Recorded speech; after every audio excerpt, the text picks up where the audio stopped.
Welcome to the Yellow Brick Road. I am Jordan, and today we're going to hear some more ideas, I guess, of the Charlie Kirk story, which is apparently more and more narratives and ideas. Um, we watched Candace earlier, but not on recording, but of her bringing up the text messages and all that stuff. But this is a little bit, I think, maybe a little bit more personal with Tucker Carlson and his narrative about this, of saying something like Charlie Kirk has never liked Benjamin Netanyahu, and I guess he has proof of that, or he just saying on personal experience. Either way, it's going trending, I think, in the Twitter sphere. And we also have Max Blumenthal talking with Alex Jones about his Israel connection theory thing, and I'm very curious. Not that I believe that idea, but I'm more curious of like trying to like fish out like, oh, well, why? And also, like, is it legit? I consider all things in regards to any actions happening in the world. But before I get started, do not forget to share, support, hopefully donate to all the links in the description box. Also, check out the Discord link if you want to join up on that. The other links are basically charity, except for the very bottom link. That's for me, but don't worry about that. All links, description box. I beg you to do it. Share the stories. All right, so this just came out tonight. I've seen only a tiny little portion where I heard Netanyahu brought up, and I'm curious. So here we go. And by the way, it's all up to my discretion. And there's a bunch of people here, but I really do like. If I'm like, all right, I'm done with this story. I'll move on to another video. I really will. If I hear something stupid or like boring or whatever the fuck it is, I'm like, I'll move on. So fair warning.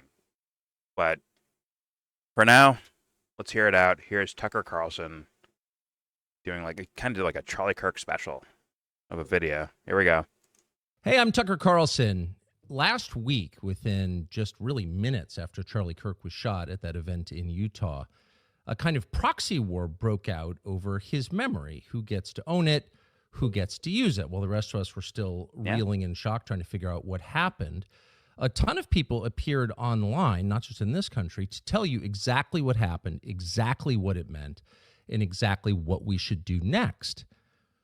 And you can see why. With this level of emotion, rage, and grief in the air, it's pretty wise to leverage that much energy. It's almost like nuclear power. It can be used for good or bad. And a lot of people wanted to use it. There's no question about that. So they begin telling you, Charlie died for this, he lived for this, and he died for that.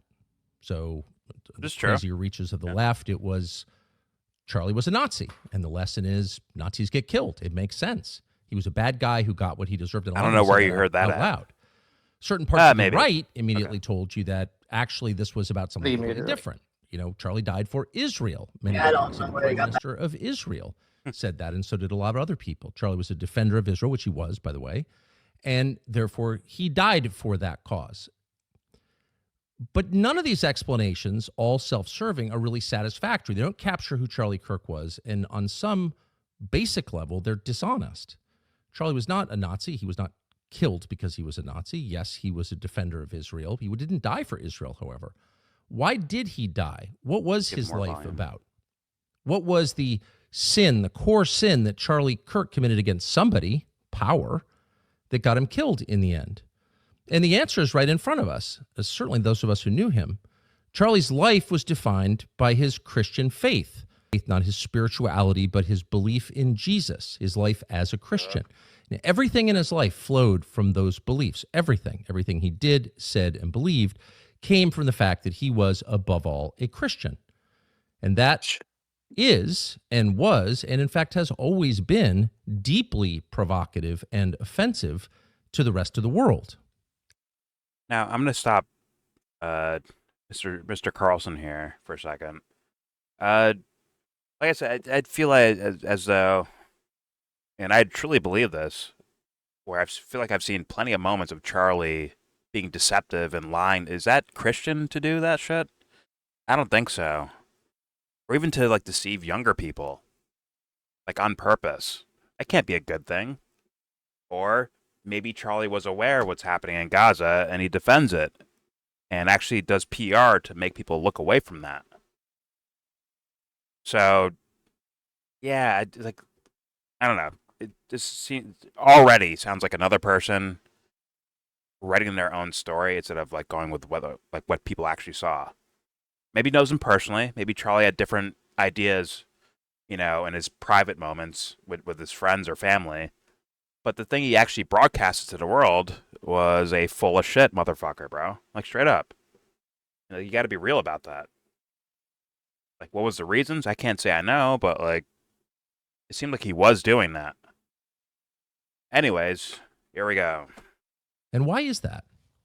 It's worth thinking about. I know it I'm too vulgar. Christianity doesn't seem like the kind of religion that provoke people to anger and violence. In fact, it seems just the opposite. It's the world's most profoundly nonviolent religion, maybe the world's only truly nonviolent religion, a religion based on a man who Christians believe was also God, who, as he was being led away to be tortured to death on made-up charges, scolded one of his disciples for fighting back. This is a religion committed to love above all and to living in peace and harmony, truly. It's a universalist religion that believes that every person has a shot at heaven. It's not exclusionary at all. And so you would think it would make sense that if you're a government Jesus, or if you're in power, that you want a lot of Christians living in your country.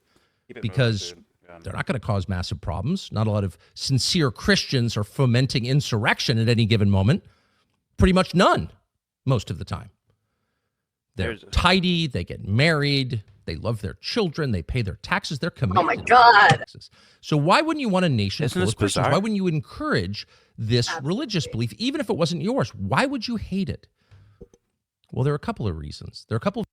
Well, Tucker, let me inform you of something that somehow you don't realize after living years in D.C. and going through the whole political roller coaster of things. Like, some people take that religion and abuse it and try to trick people with that stuff.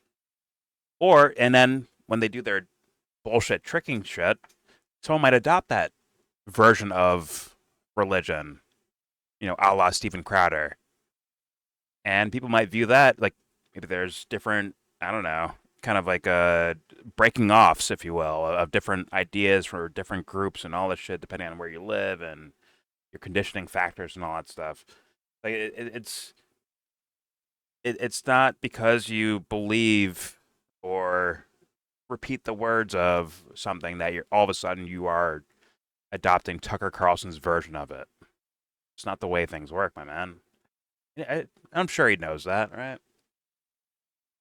Not all of them, have kids and a family and all this stuff. There's people that don't claim to be Christian that believe more in the Christian values of the Jesus guy than maybe even you, Tucker.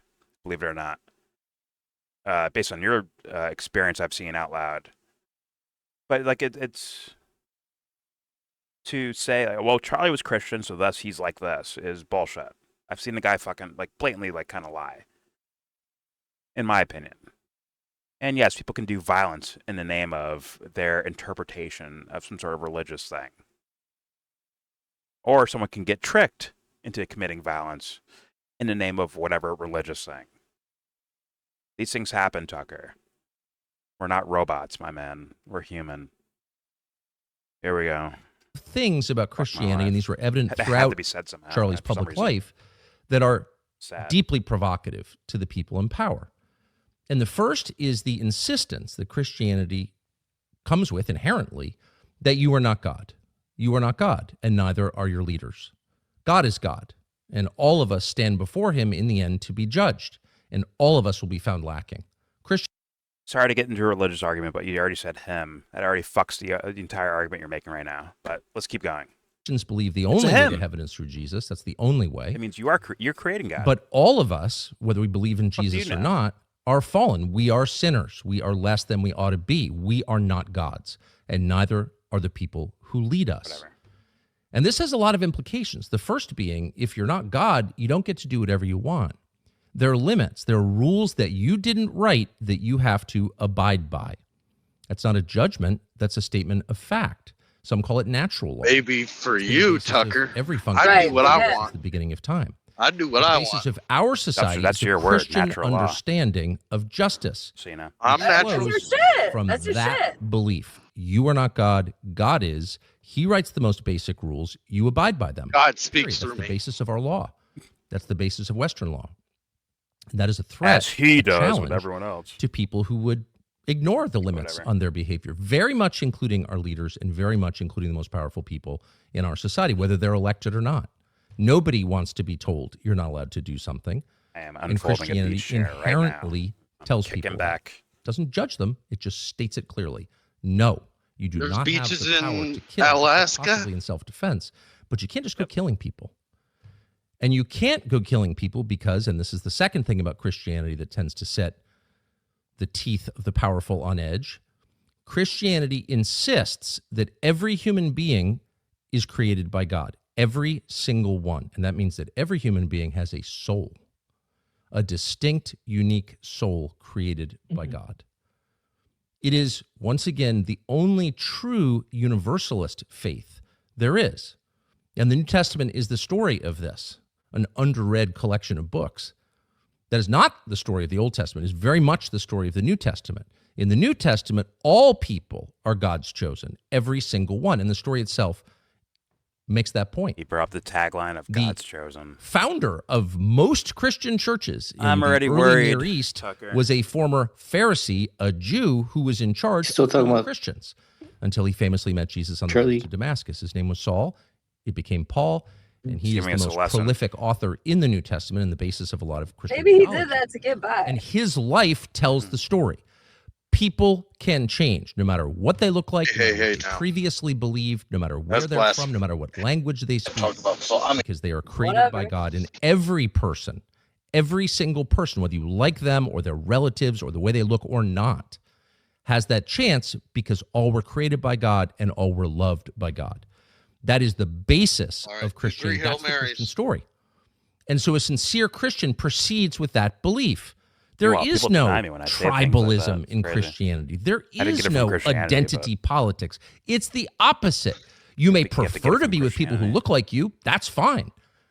But God doesn't prefer to be with people who look like you. God prefers to be with all people because he created all people. He's the God, God of wants the borders, universe, Tucker. not just Shut up. of the people you like. yes, he does. And that, again, has massive implications for the way that sincere He was Christians talking live about and other the way that people Charlie Kirk using this lived his moment life. for their And the narratives. first is, if other people have souls, if they, like you, So were you haven't created by seen God, anything yet. Let me tell you what I got to tell you. He's going to swing them into something in regards to Israel doing something, having something to do with Charlie getting shot and killed. That's my guess. When he brings up that But he- idea of chosen people, that's been a tagline in the Twitter sphere. Oh, look at God's chosen people. Look at them. Right? I haven't I'm met Tucker. telling you right What now. up? What up? I'm telling you right now. That I never worries me. thought of instantly. Charlie. I never Good. thought he Should was worry this you. godly as Tucker's presenting him. Well, Yeah. I'm sorry. He's not going to burst the bubble of my experience of seeing Charlie Kirk for years now and what I've seen him do. I mean, yeah, the guy's been full of shit for a while. He can have behind closed doors changes, but like, and I can empathize with anyone's experience for sure, but like at the same time, like, yo, in this, when you enter this arena, bro, there's no room for bullshit. Like, it has to be called out. It has to be said. There is no room for, I had a bad day, so that's why I advocated for killing these guys. There is no such thing as that Well, for hold me on. in my world. Have you not seen all the highlights where Charlie got it right? Well, I saw when Which- he was which advocating one are for those? killing for public executions Are you in trolling? front of children. I was like, In which, front of which children. highlights? What are you talking about? Where did Charlie get it right? I mean, always No, right. they've been playing them all fucking week long, but they're ignoring the ones that Charlie always got it right. Okay. he ain't getting it right. I understand. Like, Dubster, Speak for yourself. It's your channels. like I I always understand. do, I and understand it's people. God's words when I say them. You aren't speaking for God. You're speaking for yourself. And only yourself. Sorry. Go ahead, Jordan. I understand people. Like, you don't want to say like you don't want to bring up like bad shit when someone dies, right? It's just like a thing that like society, at least wise, like people don't want to do. I understand that.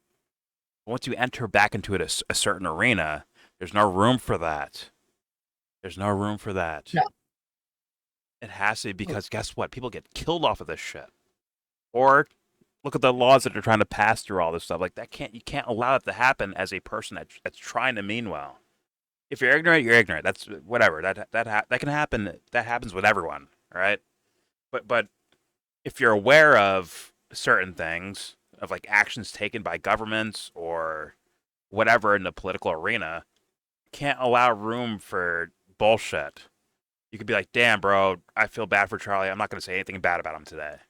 I get that. But if someone's like, all right, we need to make Charlie Kirk the king of the universe.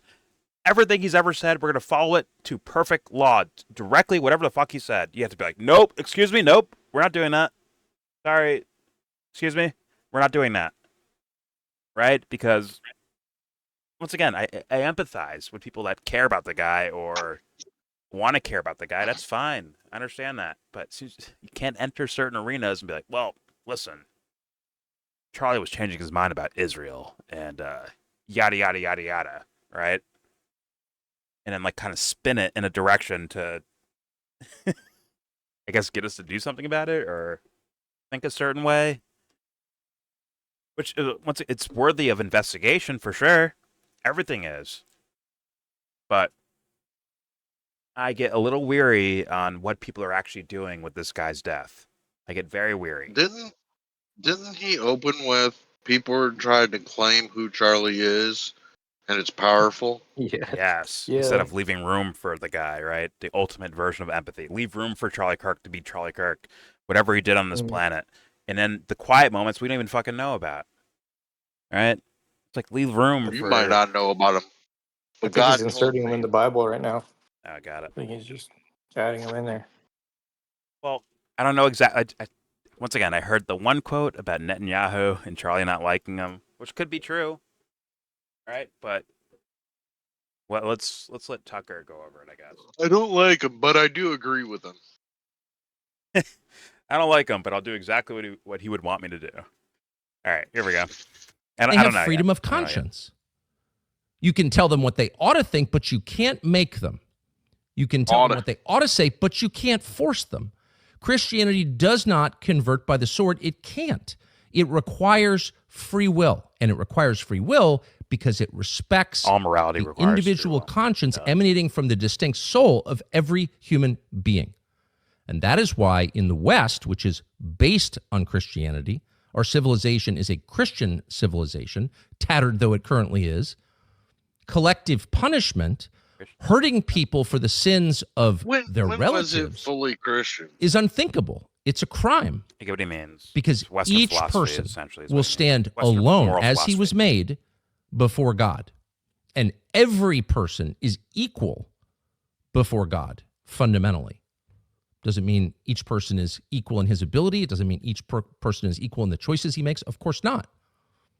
But it means that every person is a human being with a divine spark inside. That is the core assumption of Christianity. And it was obvious He when didn't you live watch like Charlie that. Kirk that he believed that. Charlie's didn't. been famously quoted for the last couple of days saying he abhors anti-Semitism. That is absolutely right. And he did. He said that in public, and he said it very often in private. He meant it, too. But he abhorred racism and bigotry on the basis of genetics of all kinds because he was a He Christian. abhorred Gaza He believed that escaping. God created. So this is, I think, a little snipe at Nick Fuentes. Sorry for me, guys. Like, I leave room, and I can empathize with, Tucker talking about his friend, and he's just saying what he thinks about his friend. I think he's reading too, but like whatever he wrote about his friend, all right. But then again, when you hear, genetics or something like that, my mind jumps right to Nick Fuentes.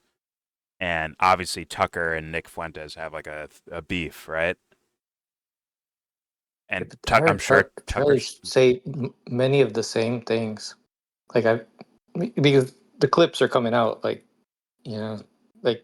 he said a lot of racist things, straight up. I've Like seen enough. very Of the guy similar didn't have to Nick. Yeah. Very. I remember Charlie marching around. I was like, we need to like kind of target black conservatives to get the young black guys on our team, right? That was the thing Charlie was doing. Let's just be honest. Seemingly, in my humble opinion, using my brain, That's what it looked like. But yeah, good. And also But gay. that's a good thing. Gay as well, right? Which pissed off a lot of people. That pissed off the Groypers for No, sure. that was a bad thing.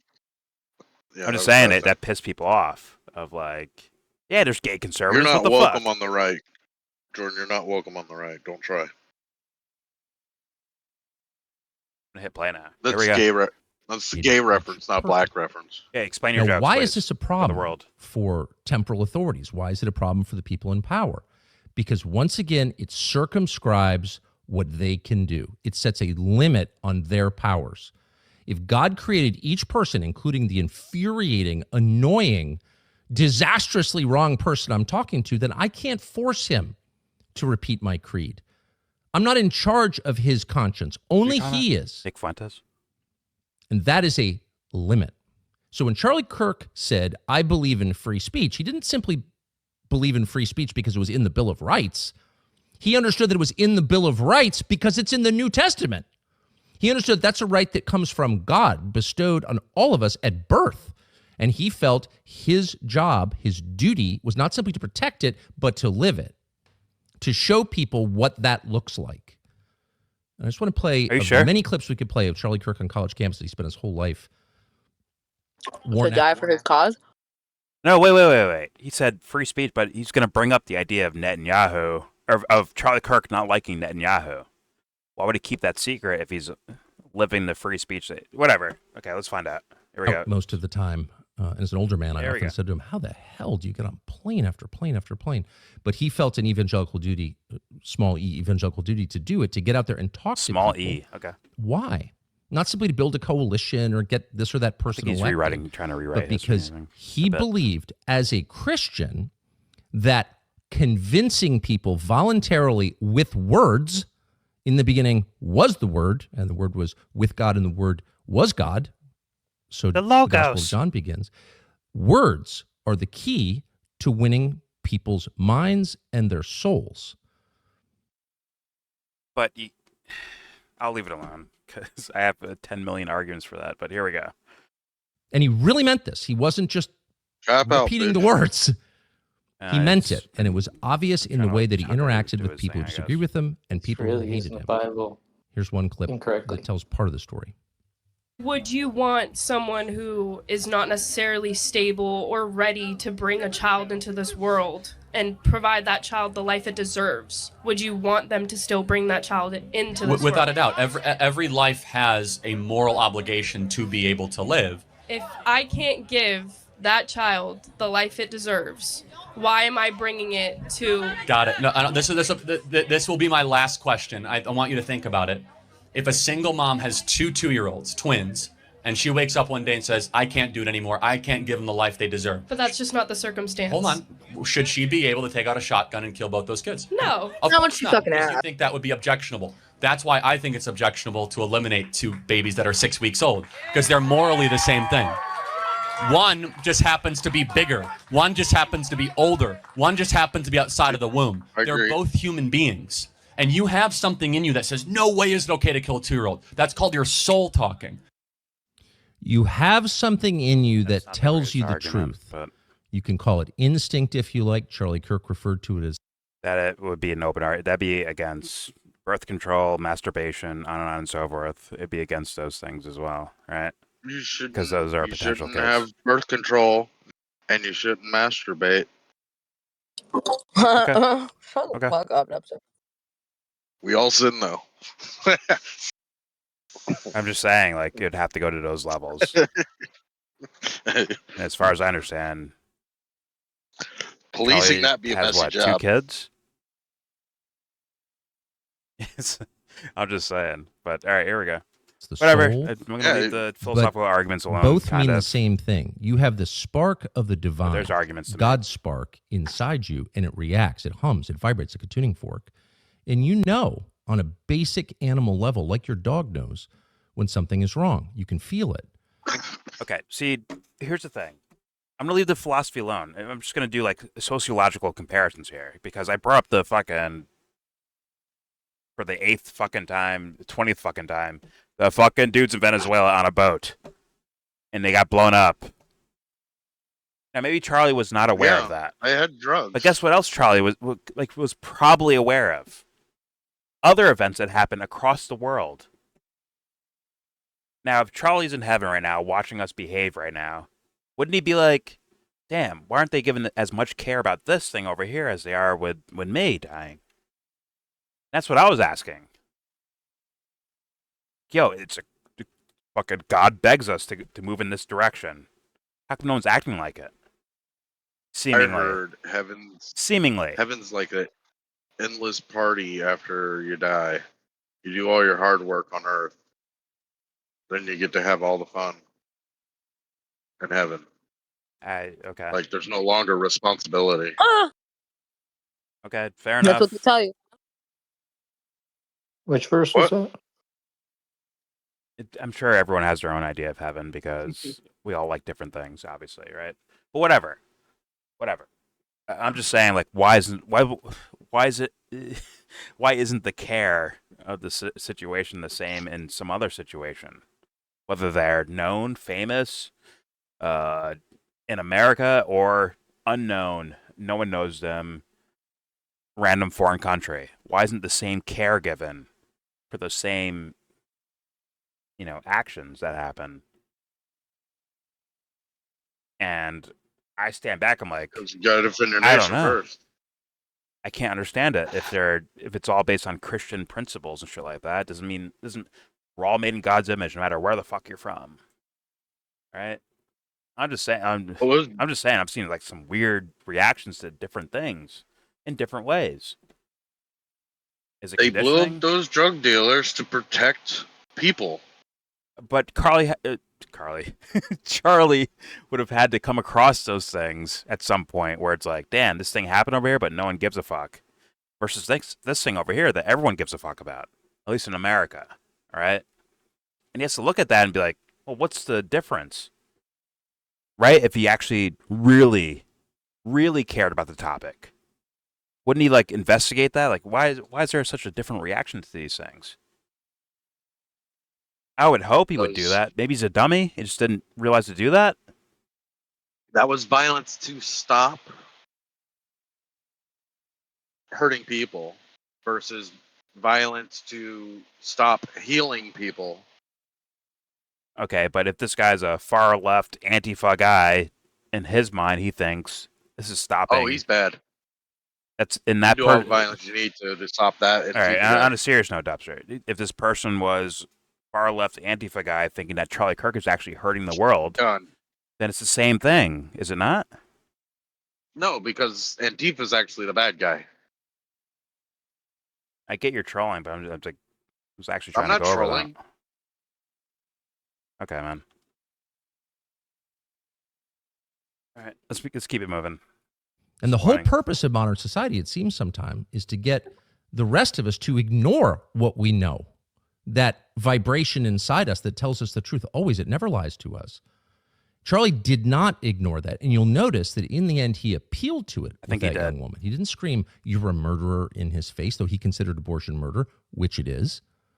He felt that deeply. This wasn't a performance. He wasn't, another nonprofit phony in D.C. feigning outrage about something. He really believed that taking innocent life was wrong in the womb or in crowded cities, anywhere. He thought it was wrong because his faith tells him it's wrong and because his conscience confirms that taking belief. Innocent, and so does yours, and so does hers. Innocent so lives. All of ours. We know when something Wouldn't Charlie is observe wrong. that if he cared and enough? The people above us shouted us, "No, really, there's an explanation for it. That's just your super ego barking at you." No. Super ego? You know in your heart, deep inside, what every person has known, and that is the murder of innocence is a crime. It's a moral crime. And that girl knew it. And in the end, that was Charlie's appeal. Listen to that divine spark inside you. Listen to murder of innocence.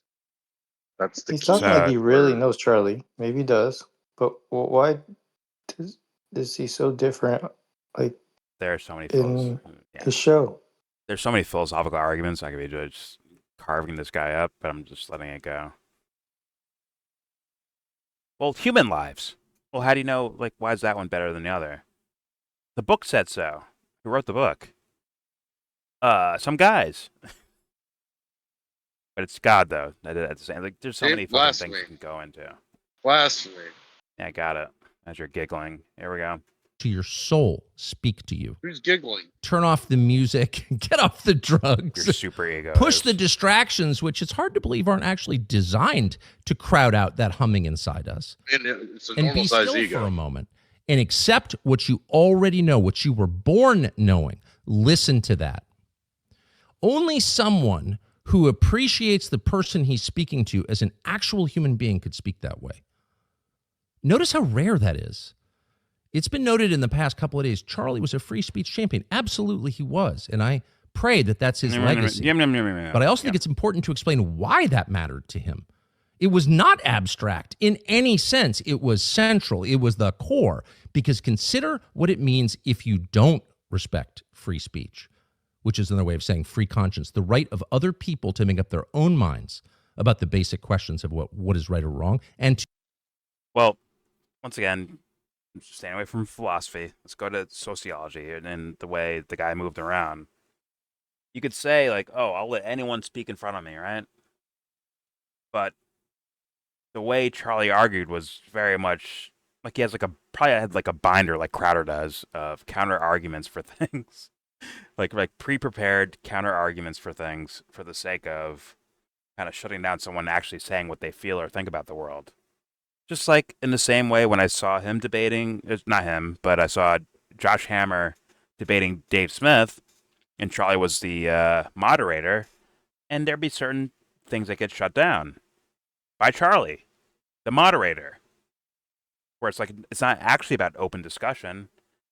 It's about maybe making someone look bad. Not saying he's trying to make Dave look bad, but more so, don't let Dave get too far out there. Versus like maybe a college quote unquote college leftist kid. Yeah, I might try to make that person look bad. And then make a clip out of it and share it with the world and say, look what I did to them. Maybe edit it in a maybe, deceitful way. On and so forth. Now you can call that free speech or free speech absolutist or whatever the fuck you want to call it. But like people know what they're doing, man. Like, why are we lying about? Why are we lying about this? Okay. It seems like they're just like trying to like jump on the fucking Charlie Kirk train right now and win something out of it. Whether they like him or not. Maybe they're subconsciously doing that. I don't know. But let's keep going. I'm waiting for the, here we go.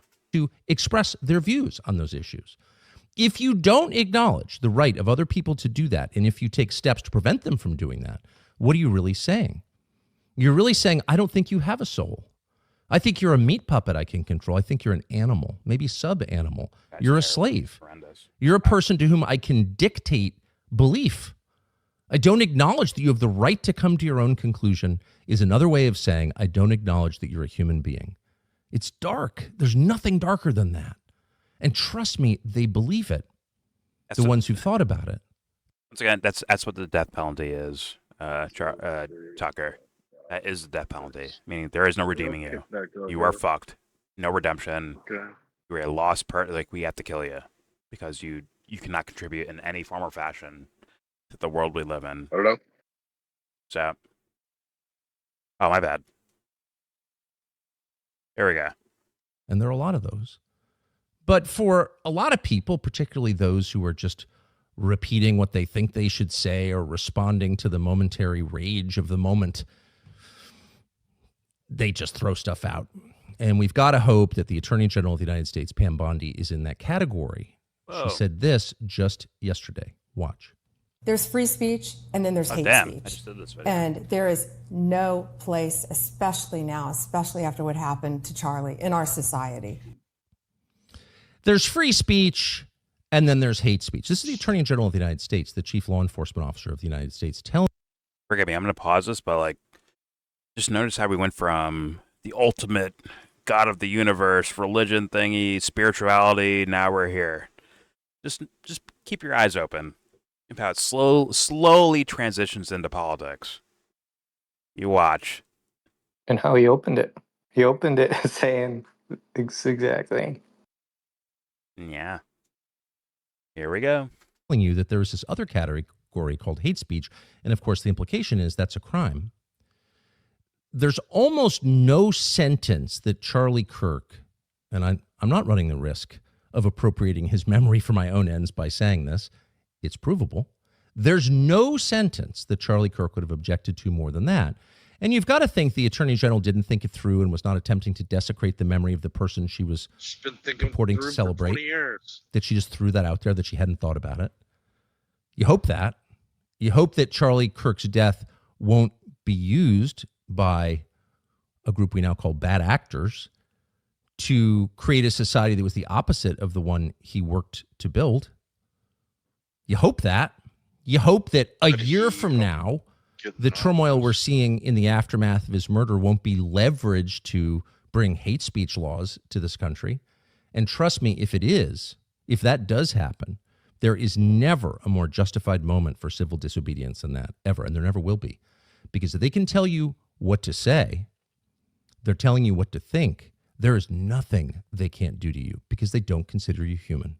They don't believe you have a soul. A human being with a soul, a free man, has a right to say what he believes, not to hurt other people, but to express his views. And by the way, that thinking, and not to pile on the Attorney General, who's a very nice person. I think it's a bad diagnosis. But that thinking that she just articulated on camera there is exactly what got us to a place where some huge and horrifying percentage of young people think it's okay to shoot people you disagree with, to kill Nazis for saying things they don't like. Why do they believe that? How did we get here? Is it the video games? Is it the SSRIs? Yeah, probably. But what it really is 12 and then 16 years of indoctrination in our schools at the hands of people who tell them that, who say exactly what the Attorney General just said. Well, there's free speech, which of course we all acknowledge is important, so important. But then there's this thing called hate speech. I mean, it's in the colleges. Whoa. He said schools. Yeah, the colleges. Taught people. No, he said schools taught people that. Well, it's in the schools too. Except for this kid's perspective, like the actual shooter of Charlie Kirk. It doesn't apply to him, though, right? What? It doesn't apply to him, though, right? It does. How? If it's the true story. What's his schooling? What are you saying? What is his schooling? I'm doing the detective thing where I know the answer already. And I see Dubster trip over I know, that's what I'm asking. What is his schooling?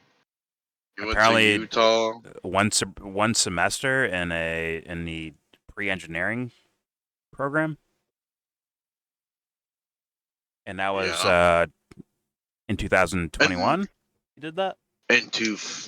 So you don't think, like, if this is truly the killer, you don't think like peer pressures why he decided to shoot this guy, Charlie Kirk? I don't think he wanted to fit in. Like, that's not implied in any sense. I haven't seen that implied anywhere. Not in the. So why do you instantly become a leftist? He's dating a trans dude. Leftist? We don't know if that means leftist. We don't even. Yeah, we do. He could just really not like Charlie Kirk, right? But he could love someone else. Dude, to be a tranny, you gotta be fucking leftist. The shooter was not, as far as anybody has said. He's dating a tranny. No, but we've seen some Discord thing where he's open about sexuality, but also a staunch Second Amendment guy at the same time. Like he was like in the guns. Commies like guns too. Yeah, and it goes back to trolling. I'm like, so what's your fucking point here, man? Seriously, like when I do videos, you probably just like actually just like disappear. Do something else, man. Like seriously. This is the point. Trying to say like serious things. Right here. This is the point why I'm here. What is it? To point out your hypocrisy. What's my hypocrisy? What's the point, man? What are you here? Yeah, I'm asking you. Why the fuck are you here if you're just gonna say joke statements? This is the point. It's not a joke. I'm not joking. Not joking one bit. Okay, so that's your actual point of view. Yes. Okay, let's go back over it again. The guy was open sexually, but Second Amendment rights, he was more staunch on that. So bi. Is that what you mean, bi? What? You're saying open sexually. What do you mean? What's your term for that? I believe they said bisexual, but obviously, Okay. like trans So is he's okay with them left. too, I guess. Yeah, so he's left. Doesn't mean left, you dummy. Yes, it does. Not according to Charlie Kirk, the guy he shot. I'm not Charlie Kirk. But that's the guy he shot. Don't care. I'm not Charlie Kirk. I get to determine what I think. So you want me to being take what you're gay saying means seriously? politically. Fuck my life, dude. Holy fucking dumb rocks. Rocks for brains. Rocks for fucking brains. You think there aren't gay people? I get to determine my right? experience and Is that have my free speech to say it. Got it. But we're talking about a guy who shot someone else. We're trying to assess the guy who shot him and what the guy that he shot believed. And he was. You don't think peer pressure influenced him while we he's don't trying know. to date a transsexual? We don't know, like, whatever peer pressures you're talking about. Societal pressures? It's implied. What's implied? To fit in. With who? Who are you talking the about? Trannies. I think he was already open with his friends about this stuff. So what are you talking about? He is a leftist. Holy fuck. So you're telling me all these times where I hear you giggling in the fucking background, you're being for real, and these are the dumb shit you come up with? Laughing. Holy fucking rocks for brains. Like I said, I suggest you disqualify yourself. I actually do believe you should. Disqualify yourself then. I think you really should. Like, you're actually dumb as fucking rocks. If you can't consider where I come from and you can't contemplate it, no, I already have. I walked up and down it 3 million times already with you. It's already been done, Dubster. You fucking dummy.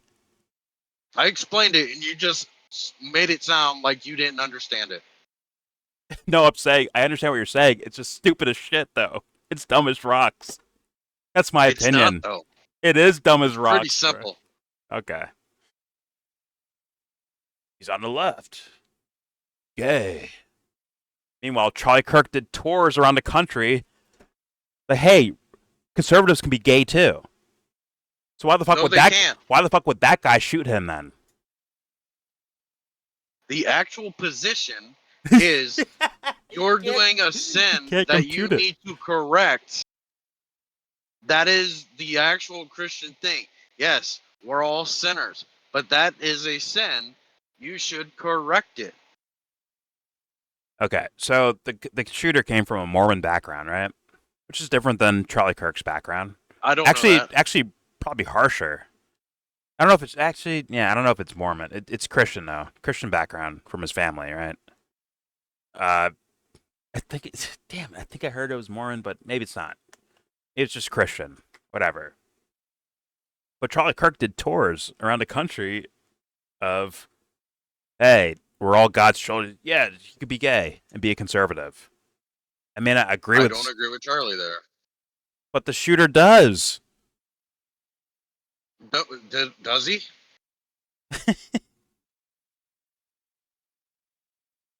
So why did you shoot him?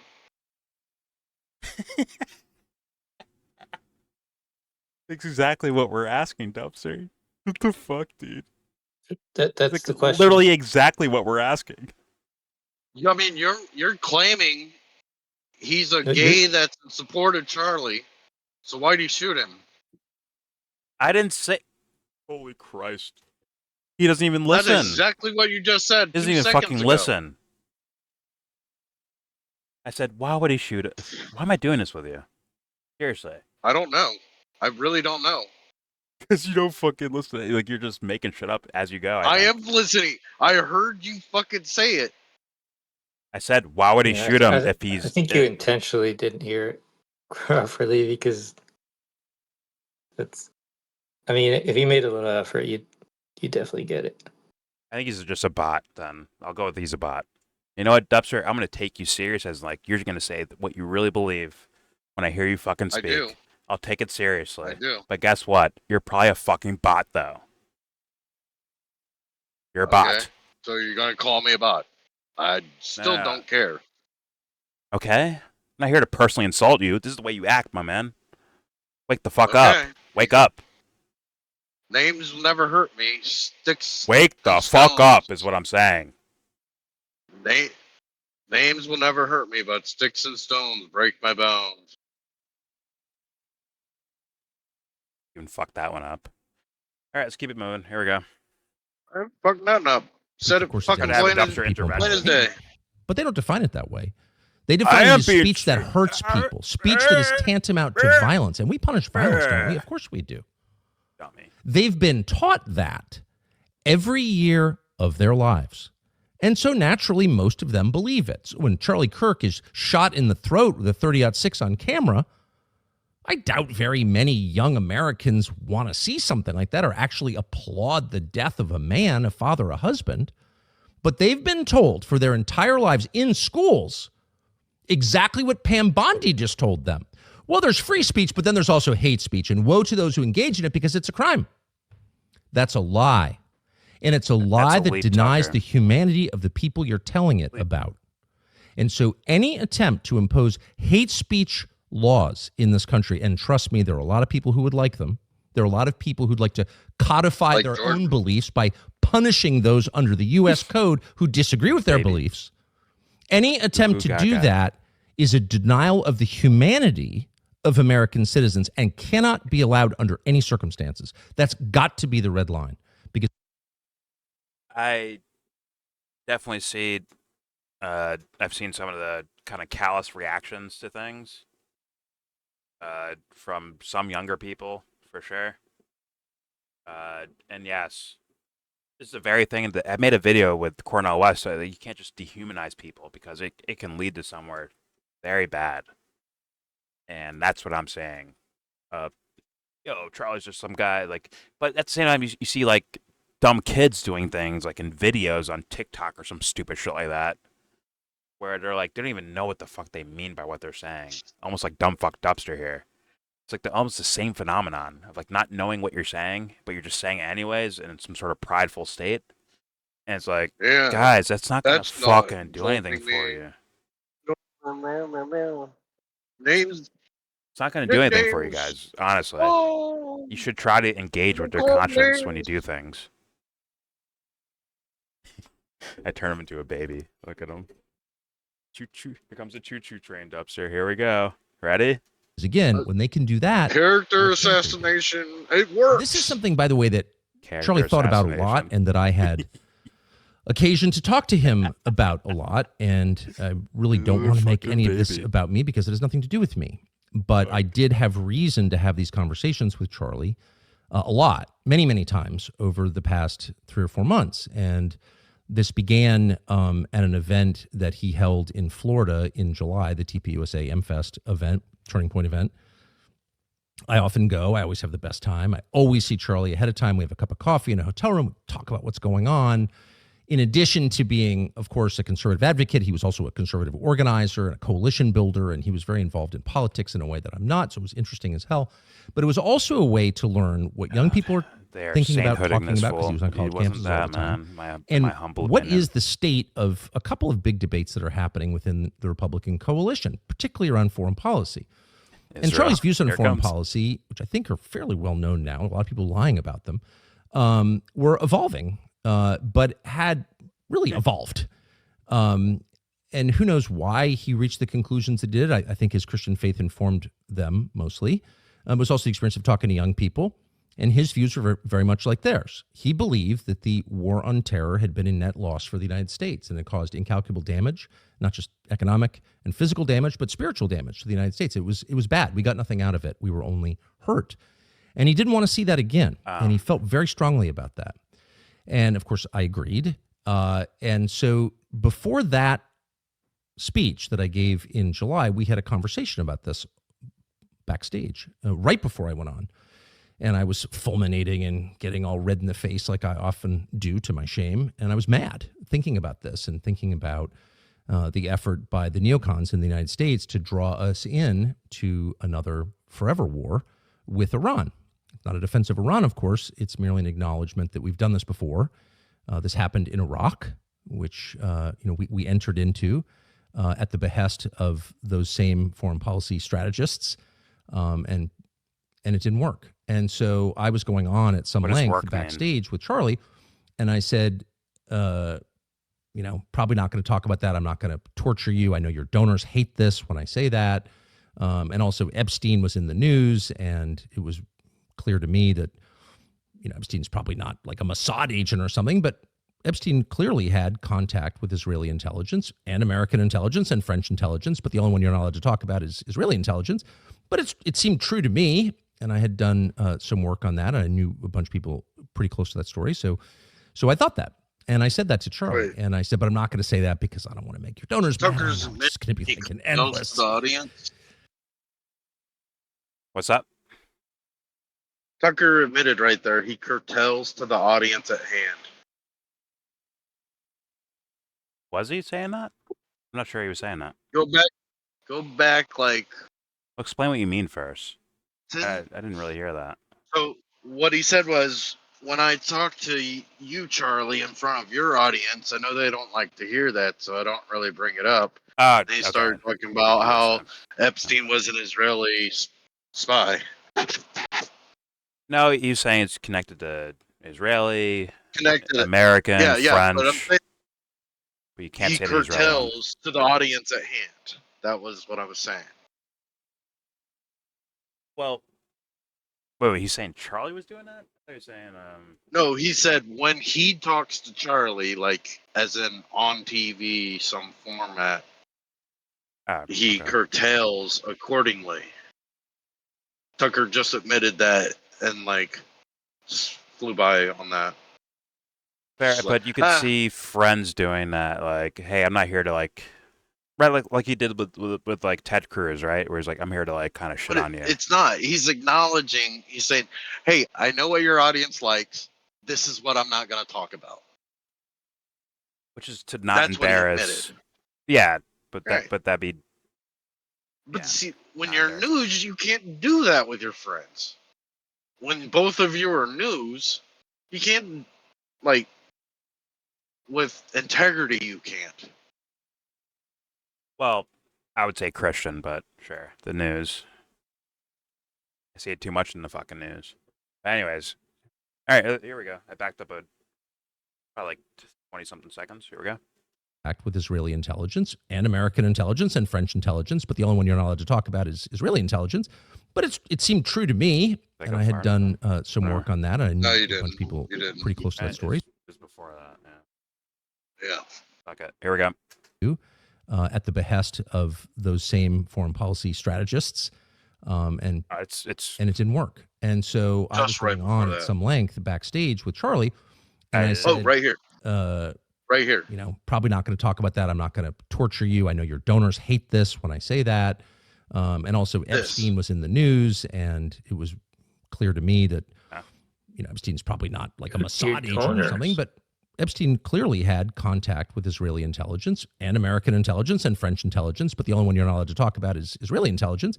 But it seemed true to me, and I had done some work on that. I knew a bunch of people pretty close to that story, so I thought that. And I said that to Charlie, and I said, but I'm not going to say that because I don't want to make your donors mad. I know it's just going to be like an endless flurry of text telling you to stop or you're going to lose a bunch of funding. And he looked at me, I'll never forget it, and said, go all the way. Do it. Go all the way. I said, man, a lot of things I can talk about. I don't need to talk about that. And they're implying. So I did it. Charlie's better than you, I think Tucker. that conversation hit a mic That's on what he's for saying. a guy, probably Charlie's exists better than somewhere me. on somebody's server, but that's I think a faithful implying a rendition bigger of story, what he said. That's just And by the way, I'm not trying to blame him for my remarks. You can agree or disagree with those remarks, but I'm saying this only because I was shocked and sickened by the reaction of the ghoulish and really repulsive reaction of the Prime Minister of Israel, Benjamin Netanyahu, to Charlie's death. Basically made it all about him and all about his country immediately.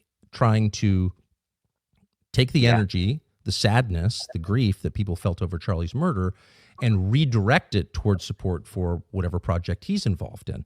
And by the way, Benjamin Netanyahu is not the same as the nation of Israel at all. Bibi is despised by many people in Israel. And if you know people who live there, you know that that's true. There are huge divisions within the Israeli government. I mean, there are certain parts of the intel world in Israel that do not support some things. He's their George W. Bush, basically. Recently. So it's not the same as attacking Israel, attacking Bibi. But I don't think I've ever seen anything lower than his attempt to hijack Charlie's memory and use it for his own political ends, particularly because what he said was completely untrue. I'm sorry, Tucker, but I've been seeing this up and down since Charlie died. People abusing it for their own political means. Just his looks more egregious because of the situation, for sure. But by Netanyahu, did you see that one? Yes, but I'm saying, like, I did a video on it. Yes, I've seen that. Oh, I'm just saying, like, other people have been abusing this as well. And all cases are egregious. Or did they kill him?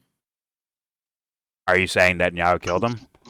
Or sorry, not Netanyahu, but like the apparatus, the intelligence of Israel, whatever the fuck, killed him. I'm going to say I think it has a large probability of being true.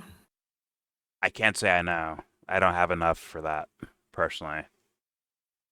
But there is some weird things about it, but I don't necessarily see it as tying directly to Israel so much right now. I'll say that. Well, they run our country, so that's the thing. Well, actually, the following. By the way, I'm recording right now. Most of you know that already. Amy, you probably didn't hear that yet. But I'm gonna. By my statement. Please don't kill me. Oh my God! Fair enough.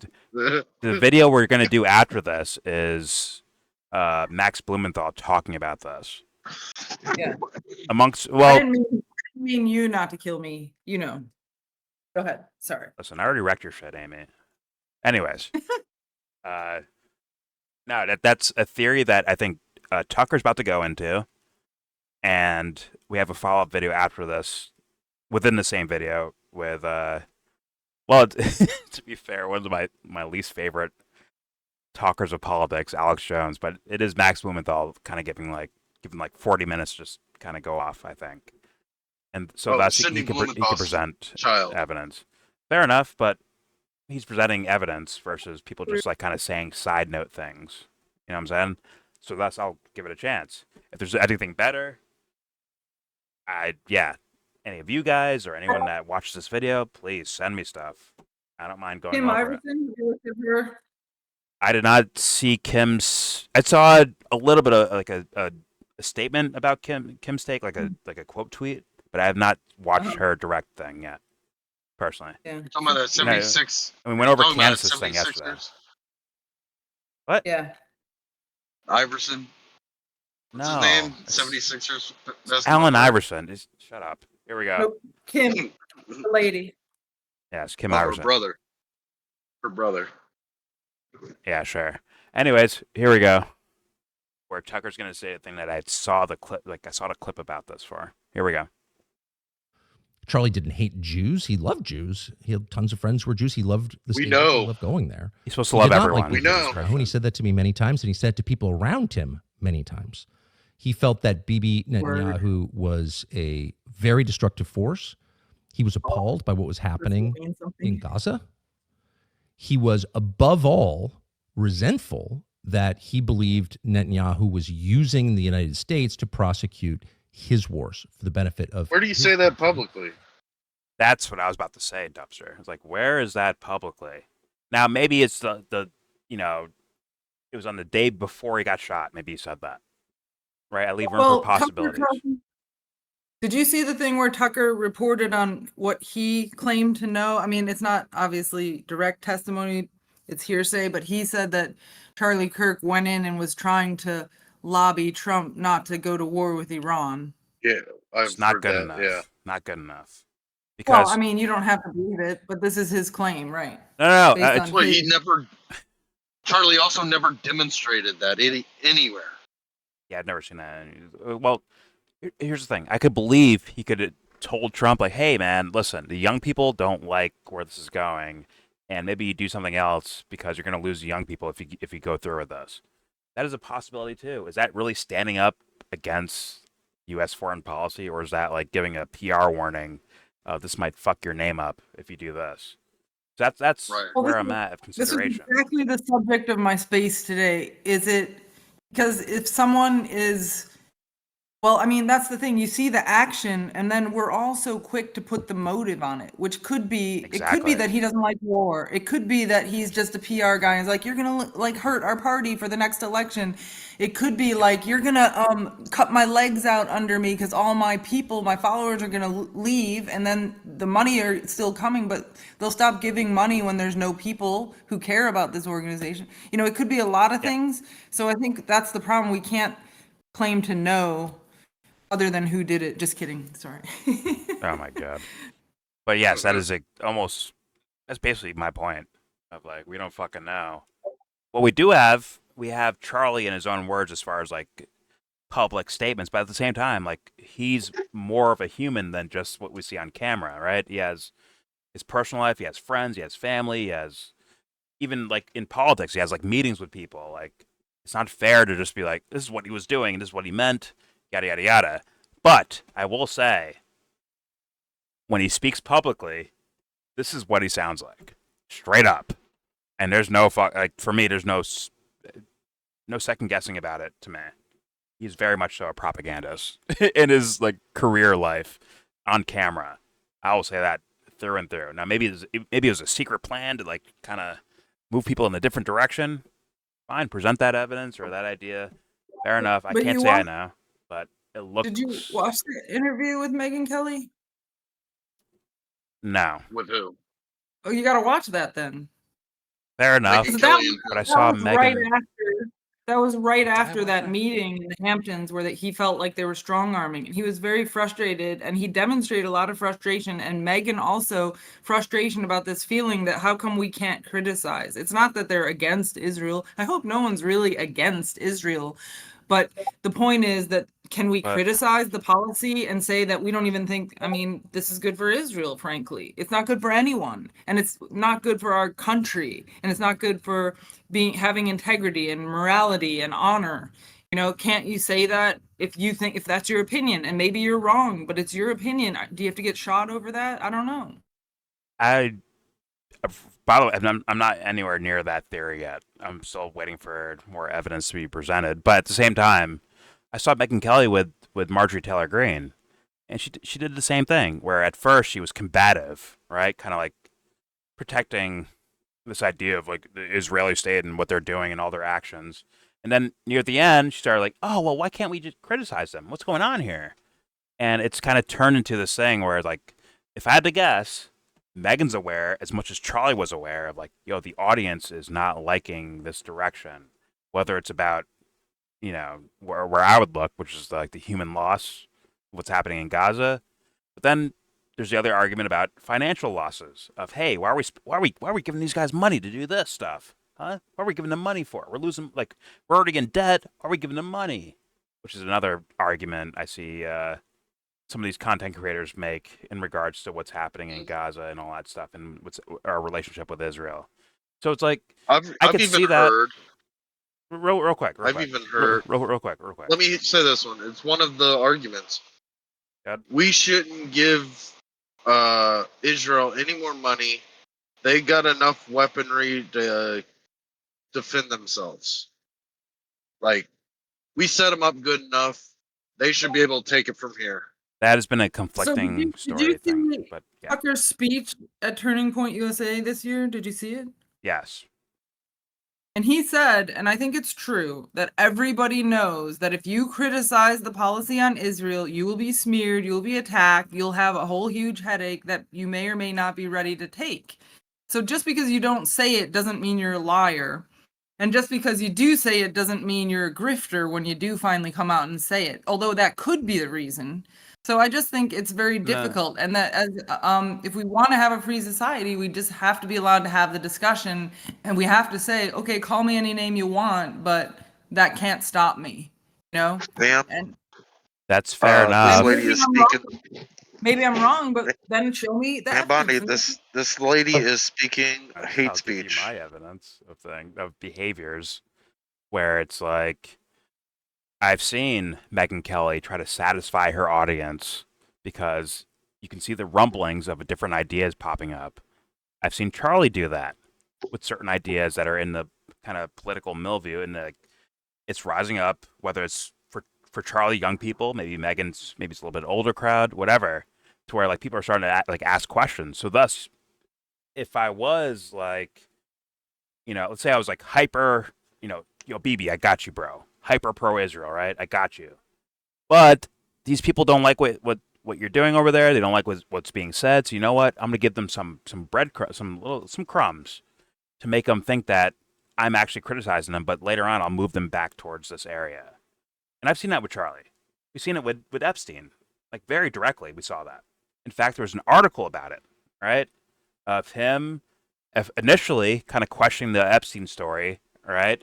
Because let's be real, the audience was like not the whole right wing, but like the idea of the quote unquote right wing, right? People were criticizing the whole handling of the Epstein stuff, right? And Trump coming out and saying, we're still talking about that? Who cares about that? No one cares about this fucking loser. Fuck that, right? But people reacted a certain way, and but then I can look at possibilities of Charlie seeing that and be like, oh fuck, look at my audience. I kind of gotta react to this a certain way. I kind of gotta be like, man, we need those Epstein files. But then there's an idea. He gets the fucking phone call, like, hey man, chill out, like make this story go away, kinda. But I saw Charlie do it, right? Now, what he was initially doing could have been in service of trying to protect the power apparatus, seemingly. Like that's a blatant example to me, where it's like, oh, he's buying into what the younger people are saying, aka TPUSA, for the sake of, hey guys, I'm like you, but maybe we should leave this story alone and do something else, right? The same thing can go with the whole idea about Israel, for sure. Well, not Israel, but Gaza itself. So I have to step away, but I just want to say that I think that people can't just do anything. If you run a big organization or a country, you have to consider the forces and the interests. Even just you should be responsive. And then there's the whole coercion piece. That's a separate thing. But you have to balance these things, and you might have bad motives too. So it's all of those things. Not as a Christian, though. You got to say what the fuck is. You got to say the truth, straight up. So did he tell Tucker in secret, like, hey man, I have reservations about this thing over here? Because Tucker just pointed him out, like kind of painted him as like a saint, almost like a sainthood for Christianity in a way, right? Well, I spent like 2 hours talking to a bunch of Christians this weekend, and each one thinking the priest should be saying this every week, and the priest should be saying that every week. And this is what we have to understand: is that the job isn't the same thing to say the truth. It's not that simple. You have to say the truth in a way that it can be heard, in a way that can serve. So it's not so straightforward. I would say. That's not the same thing, Amy. If someone's like, hey man, there's a massacre going on in Gaza, Charlie. Whoa, hold on. That's a strong word. That's a strong word. And you actually have to like quell the fucking anger or sentiment of someone like being aggressive about this topic where we see what's going on over there, right? And he has to like shut it down, kind of. You and I feel like we have reliable sources, so that if anyone said, oh, that whole thing was faked and that's not true, we would not believe that. A lot of people don't know, and they have sources denying it and saying, oh, we're giving food and Hamas is intercepting it, and all this gaslighting. And if people fall for that, that's not good, but it's not necessarily. I just read that. Interesting. Because they're deceptive, right? Is that how Charlie should handle that? Yeah. That's what this guy who was at that meeting, what's he from? Was he from Turning Point? I don't know. This guy. What meeting? What meeting? The one in the Hamptons. And then he goes on the trip to Israel. Yeah, with the A in his last name. Or no, not that guy. I know you're Wilson is friend. He's friends with the lady who I know the name you're talking about, but he went to Israel and he he made content to say, look, we're bringing all this food and it can't get to the people. You know, so people are being gaslit about the nature of how it's a problem. And then they make the wrong and call. Charlie did that too. That's what I'm saying. He did that too. Yeah. So it's not just tell the truth. It's also, you have to discern what's a good source of information. You know, what's the accuracy. You know, all of these things go into being we just heard Tucker, right, from the TPUSA, which is like how long ago, when he did that speech, and then Dave Smith did a debate that same night or same weekend, I think. This summer. Right? This summer, yeah. He's like, man, I don't trust Netanyahu. That's Charlie's point of view, according to Tucker. Why didn't Charlie come out and say that? Why didn't he say that? Well, maybe Tucker's lying. Fair enough. Okay, I don't know. Well, I will say this. As someone who was like a spokesperson for a party, you can't just say what you think. You have to say what... Oh, come on, dude. I need protectors like this in my life, dude. Straight up. Okay, I gotta go, but I'll come back and we'll sort this out. Okay, Amy. Fair enough. There is no sorting that out. I need to be able to, like...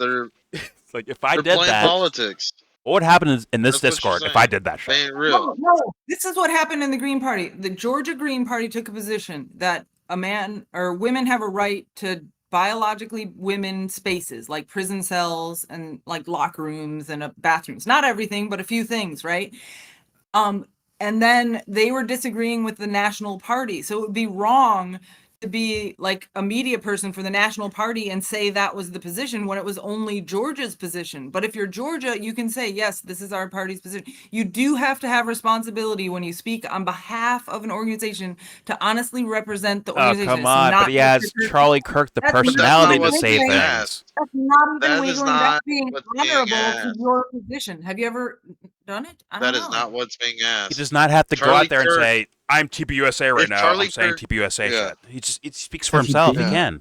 I'm Charlie Kirk, and this is what I think. Well, I wish I had these excuses in life. You can, but if you anger people so much that you split the organization, then that's what you're doing. And you can do that, but that's not necessarily always the only right thing to do, unfortunately. But that is the right thing to do. Amy, if I did that, I want to hear the words you say about me if I did that. I'd love to hear them. In paragraph form, too, by the way. Double spaced. No one can ever make me not love the yellow brick road. I want it double spaced, by the way, of your reaction to me having like a secret idea of things, but not saying it out loud in front of anyone. I want to see that. Oh my God. You do have that. You don't admit that you're gay. Oh, Christ. Okay. Keep it moving. Here we go. More Tucker Carlson. Here we go. And that it was shameful and embarrassing and bad for the United States, and he resented it. Didn't hate Netanyahu. He wasn't out there with a placard saying that, but he certainly expressed that to me and a lot of other people. And there's no question that Bibi's defenders on the internet will call me a liar or a kook, but that's a fact. And enough text messages exist that I think it can probably be verified in pretty short order. Not that it needs to be, because that is true. Shortly after that speech, there was a very intense attack on Charlie, and to some extent on me, not that I really noticed. But on him, I have no donors. He had $100 million worth of donors. And so, because he was involved in a different project from just yapping on the internet, which is what I do for a living, he was dependent to a great extent on his donors, of course. It's a nonprofit. And they went after him and tormented him. Not all, of course, many were supportive, but the ones who were offended by my speech, and there was a small, very intense group who were, tormented Charlie Kirk until the day he died. 2 days before he died, he lost a $2 million donation because he had publicly pledged to bring me to the next Turning Point conference in December. And he told me over the past couple of months he was losing a lot of donations over that pledge. They put out a flyer basically saying that I was going to be at this event giving a speech. And so he would text me and say, man, I'm really taking a lot of heat for this, and people are really mad. The American Jewish Committee called in a statement Charlie Kirk an anti-Semite and, quote, dangerous. Charlie Kirk, an anti-Semite. Yeah. He was not an anti-Semite. He was the opposite, and he was not dangerous. He was a great lover of people and a purveyor of peace. He was the opposite, and he was very stung by that. We're all dangerous, Tucker. That's kind of the point. That's part of it. We're all fucking dangerous by the words we say and our actions. But instead, we're going to lie. Christ, dude, we can't get anything right, can we? Here we go. Those of us who've been called names for a long time are a little bit harder to offend. Charlie was deeply offended by that and expressed some of those feelings on Megyn Kelly's show and in other places. But that did not let up. The reason I'm telling this story is because he called me and then came to see me at my house about this topic. And I said to him every single time, look, I've got my own way to communicate my views. This is actually not the most important issue to me. There are lots of things I can talk about. I don't need to come to Turning Point. I can take a year off, no problem. I hated seeing how much he was suffering, the hassle he was getting from people, and I was being attacked too, by the way. There's a huge effort. People were getting that. I wasn't fully aware of it, actually, because I don't go online. Millionaire lost a couple $1 million. I felt so bad and for have him. helped. And like Seth Dillon at the Babylon Bee, for example. Right. Someone who had his own problems with free speech, who was famously canceled. And I like Seth Dillon. I had him on a couple of times. I had dinner with him to show support. Seth Dillon was out there demanding that Charlie Kirk take me off the roster, pull me off stage, because I had said things that Bibi didn't like or that he didn't like or whatever.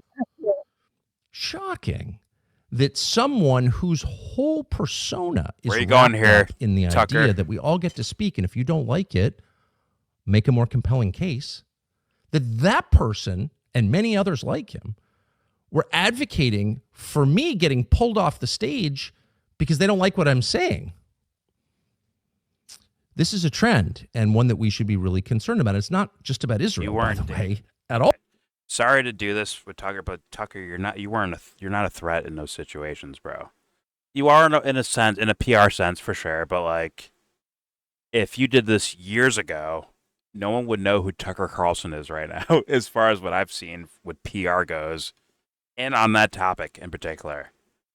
But yeah, or if you question U.S. foreign policy in certain time periods, granted, he was in favor of them in those time periods, which is why we know who he is right now. But like, if he wasn't, we would never hear of this guy.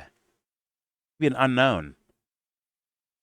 So you at a TPUSA event was not moving, like, it moves the needle in the sense of people like paying attention more so at the topic, for sure. I'll give you that.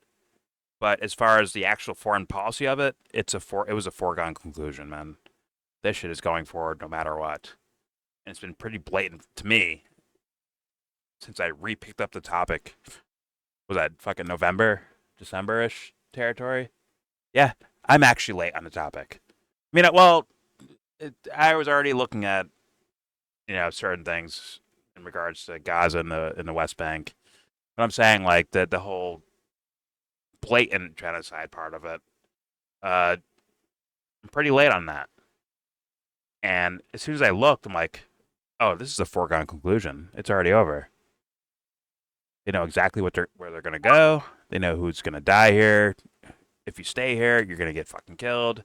Otherwise, you get expunged from the fucking country, essentially. And that was a foregone conclusion. So you saying, hey, man, Israel doing bad stuff. It's like, you should have been doing that before the guy you voted for was in office. Like a long time before that. And to not, like, if you heard his answers to these questions, Trump, that is, if you heard his answers to the questions about Israel-Gaza, finish the job. Finish the job. If that wasn't a red flag warning sign, I don't know what the fuck I'm tell you, dude. That's kind of crazy. That's for you. That's for Candace, Ian Carroll, any of these fucking like people. Like, look what Israel's doing. You guys knew what was going to happen. Like, come on. It was in your face. It was. Don't forget Big Papa. Who? Alex Jones. Alex Jones is far gone. He's still there. It's like, I'm just saying, like, looking at a summer speech from Tucker Carlson, I was like, oh my God, we need to stop these guys. Come on, dude. That is so fucking late in the day. It's not zero impact, but it's like, geopolitically, it looks like zero impact because the plan keeps marching along anyways. It is bizarre. It's very bizarre. Maybe that's why he got fucking tilted by Nick Fuentes. The hero. Maybe Nick was like, the savior of America. See, I told these guys that showed up very late. Like, maybe that's where Nick is like, Maybe that's why he got tilted by that. If he got out PR'd by Nick Fuentes. It's incredible. All right, here we go. Don't make the future president sound like a 8th grader, please. That'd be great. I'm gonna do this. Tell Nick to go first. Stop sounding like a fucking 8th grader. Here we go. The trend is really simple. People with power don't want to hear disagreement. They don't want to be challenged ever. That's why we have free speech, to acknowledge that even those of us or people with less power still have a right to talk because they're human beings. You don't own them. So time after time, Charlie would call me or come to see me and let me know, wow, or show me text messages. These people are really mad that you're speaking. And I would always have the same thought, like, I feel pretty moderate, actually. I've never been an Israel hater. Obviously, I'm not an anti-Semite.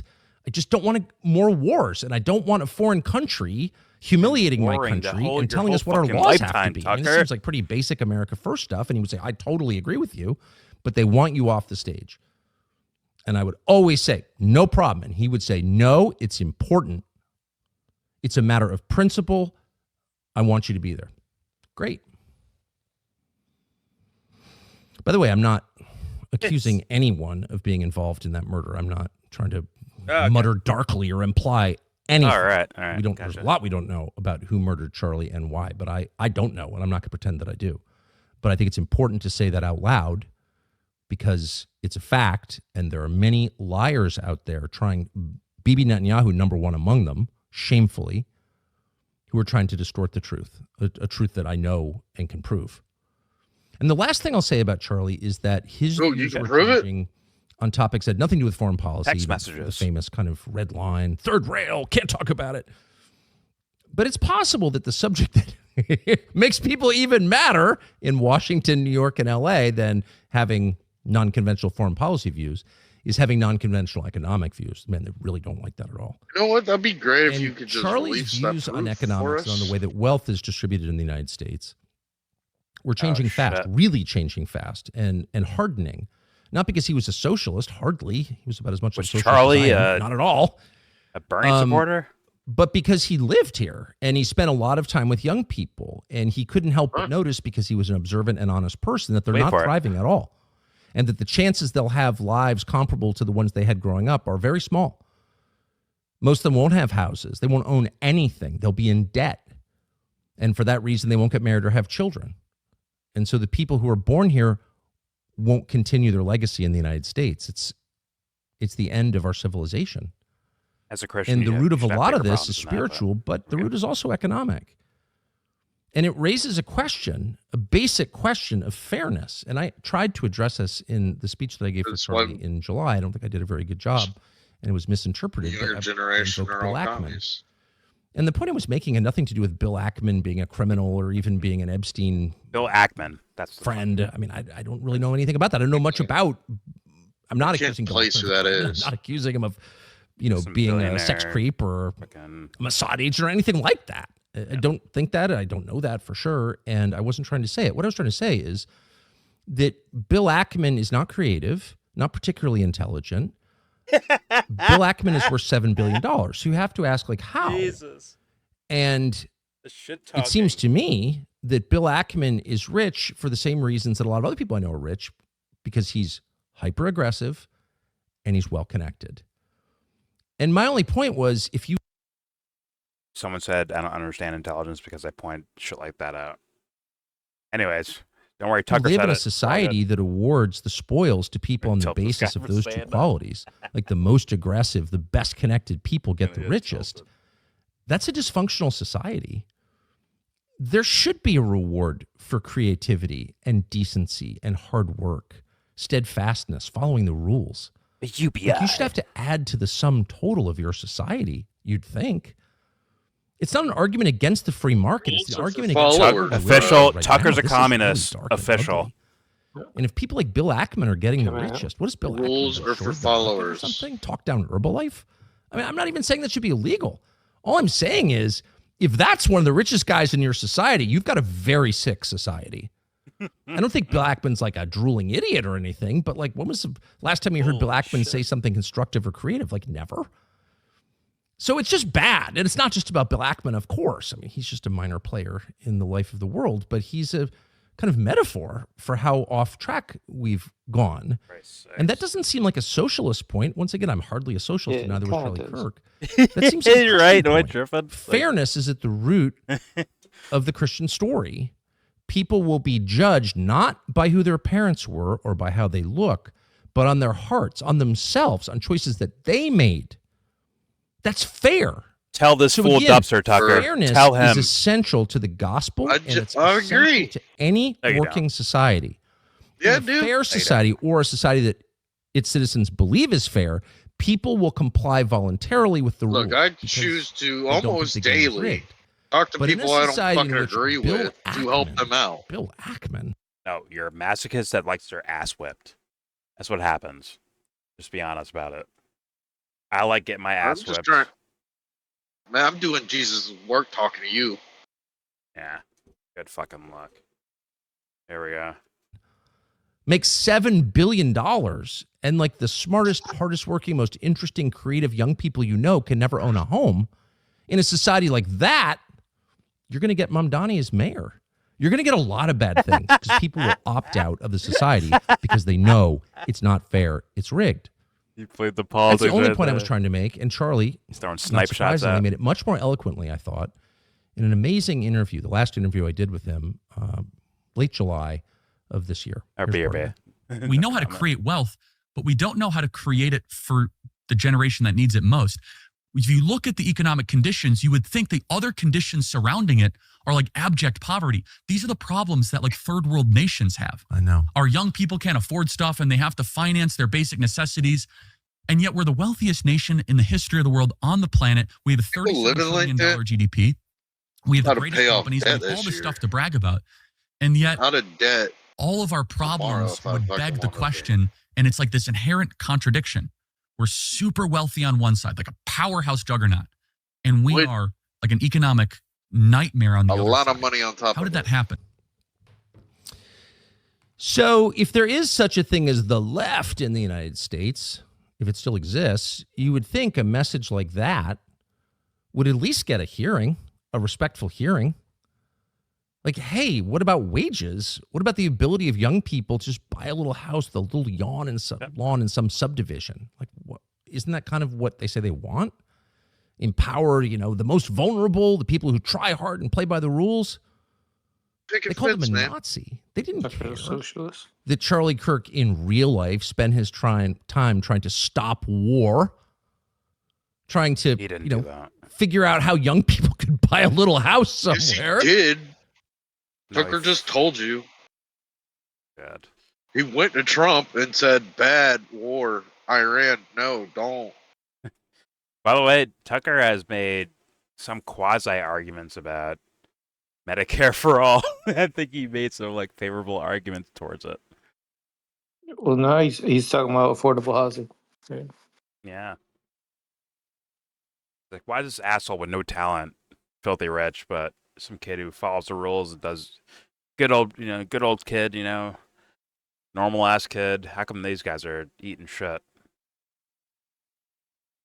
And I'm like, yeah, it's a good question. I say fuck economics, me personally. It's like, even if you do the free market thing of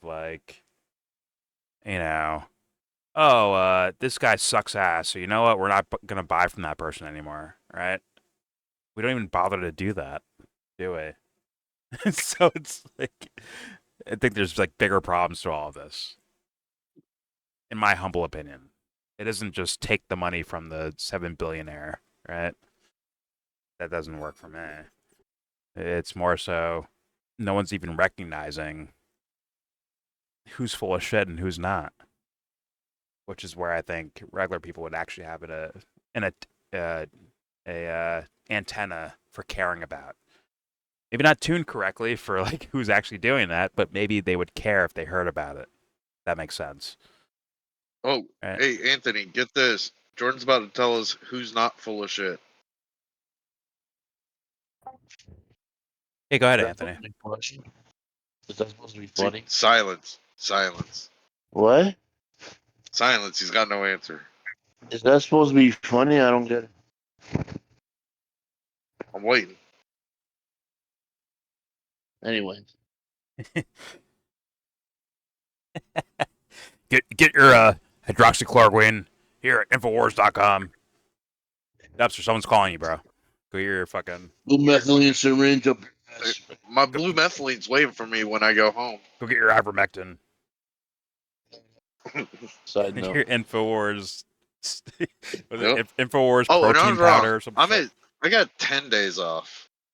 I got 10 days off when I want it. Oh, wait. You're on vacation or you're looking to get vacation? No. He's racking up sick days. No. So every week I'm out, I get a day off. We are recording I right now, finally Dubster, take just so you know. Yeah. Don't say anything Okay. stupid. I've been out for 2.5. I've been out on the road for 2.5 months, and I haven't even scheduled home time. So. All right, major pause. You're basically just grinding, right? Major pause. Yeah. It's not a pause for you heard it here. Dubster's grinding on men right now. You heard it here first. Physically, metaphorically, all that. Breaking news. What man am I grinding on? Bob, Barry, Johnny. No. We all know. We all know. I am the man, and I'm grinding on the road. So Rhodes' his last name. Johnny Rhodes. Road. Got it. Hey, yo. You heard it here. He rode Johnny. He rode Johnny. Hey. We get it. Jordan, just because you're gay doesn't mean I want in the club. Shut the fuck up. Here we go. The last minute-ish of Tucker. Here we go. Aren't those like left-wing goals? We're going to Max Blumenthal, They didn't care at all. and Alex Jones. In fact, they hated that because they're for war, because they're for death, because they're for the inequality he described, because it leads to a volatile society. In fact, power, the most vulnerable, the people who try hard and play by the rules, they called him a Nazi. They didn't care that Charlie Kirk in real life spent his time trying to stop war. Not sure he did trying that. to, I don't know though. Figure out how young people could buy a little house somewhere. Aren't those like left-wing goals? But he didn't want Palestine to have home. In fact, they hated that because they're for war, because they're for death, because they're for the inequality he described. Who was he talking about? Because it leads to a volatile society that empowers them, of course. Oh, I think they're not the Bill Ackmans of the world, a check on power, the professional left, the trans community. They're the shock troops of power. Charlie Kirk was a check on power. Charlie Kirk, inspired by his Christian faith, stood up to people fearlessly to say what he thought was true. And for that, I would always love and admire him. I'm sorry. If Charlie knew, he's not showing up that day. Let's just be honest about that. No offense to him. I'd like 99.999% of people would not show up in those situations. Like, duh. Hold on. He got death threats that day. No, but if he actually there's a sniper on the roof. Come on. He's not showing up. He's not doing that. And I wouldn't expect him to either. That'd be fucking it's like forcing them, you better show up, bitch. You better show up there. Like, no. If they identified it while he would have fled. I'll agree to that point. If he knew that this guy has a full blueprint plan of all of this, right? Let's say that was the case. He's not showing up that day. Or unless they had actually arrested that same guy or something like that, right? Otherwise, he ain't showing up, man. That'd be stupid. That'd be dumb. It would be. Yes. There's no reason for anyone to do that. But at the same time, right. I don't think Charlie Kirk was gonna say anything that day where it's oh my god, a revelation. I don't think so. I don't see that either. Maybe for some people, but it's not gonna be it's not Jesus speaking on the mount or some shit like that. It's just hey man, the left, that's it. Shit like that. Hey man, abortion, bro. Shit like that. Daddy Kirk knows best. Come on. So Tucker was ending that, talking about inequality, because he's looking at a guy Bill Ackerman. He's got so much fucking money, but he's a he Bernie doesn't supporter. realize that at the level that Charlie and especially Tucker are at, that's like rich as fuck to somebody like me. Oh, exactly. Exactly. But you don't see that. He was upset that Charlie Kirk lost $2 million because he appeared on a show. He felt bad for him. He thought it was like equivocal to a coffee. I call these guys millionaires protecting billionaires for a fucking reason. Like, well, other people do that too, but like, definitely in Charlie's case, there's a hefty protection of certain things. Whatever his reasons were, maybe he didn't like it, but like he never said it though, right? So I'm supposed to wait till he Probably he dies. said it privately. Well, what do I do there, He said Ant? Do I wait till he dies and then he's a someone says coward. something about it? Yeah, he's a coward. Based on the well, at least the way Tucker's talking about him, like, oh my God, he's like a hardcore Christian. It's about truth and honor and integrity. Like by those standards, yeah, he's a fucking coward, most likely. But he's still a person, right? I'm not gonna fucking deny him that shit either. And you know what? Yeah, I hope he's learning shit. Actually, Look how brave he is. He goes on college campuses and berates I know. grown adults. Basically doing the opposite of what Tucker was asking for. Like, well, people with financial situations, like, not saying this is the right thing to do, but like if you have something like abortion, right? And you have some girl who's like, damn, bro, like I can't afford doing any of this. You have to have that kid. But also not arguing for her being helped while she's having that kid. You know what I'm saying? That's Almost like, yeah, it's like socially left out. It's like Dubster is against abortion. He's also against providing for the kid. Hey, I didn't say against it. I said make it the right price. But that's not supposed to be your fucking answer, dude, right? It's supposed to be like, yeah, I'll do whatever it takes to make sure this kid's okay. The right qualifiers price, all man. over that statement. There's qualifiers all over. Okay. Is it my kid? Does it take $1,200 a month to raise a kid? I'm sorry. Anywhere. In 2025, right now? Yeah. I think it takes a good amount of money right now. How many Fruit Loops is $1,200? Oh my God. That inflation, like surprise. Just showcases he doesn't know what the fuck he's talking about. Okay. How many Fruit Loops are they gonna eat? Like, yeah. You know, it's funny. Like it's arbitrary. Let's say it's 500. You'll have something to say about that too. You only got to buy a bed once. See what I mean? Bring him with you in the truck. The number is arbitrary to you, bro. It doesn't matter. Exactly. That's what I'm saying. So why couldn't it be arbitrarily lower? Oh my God.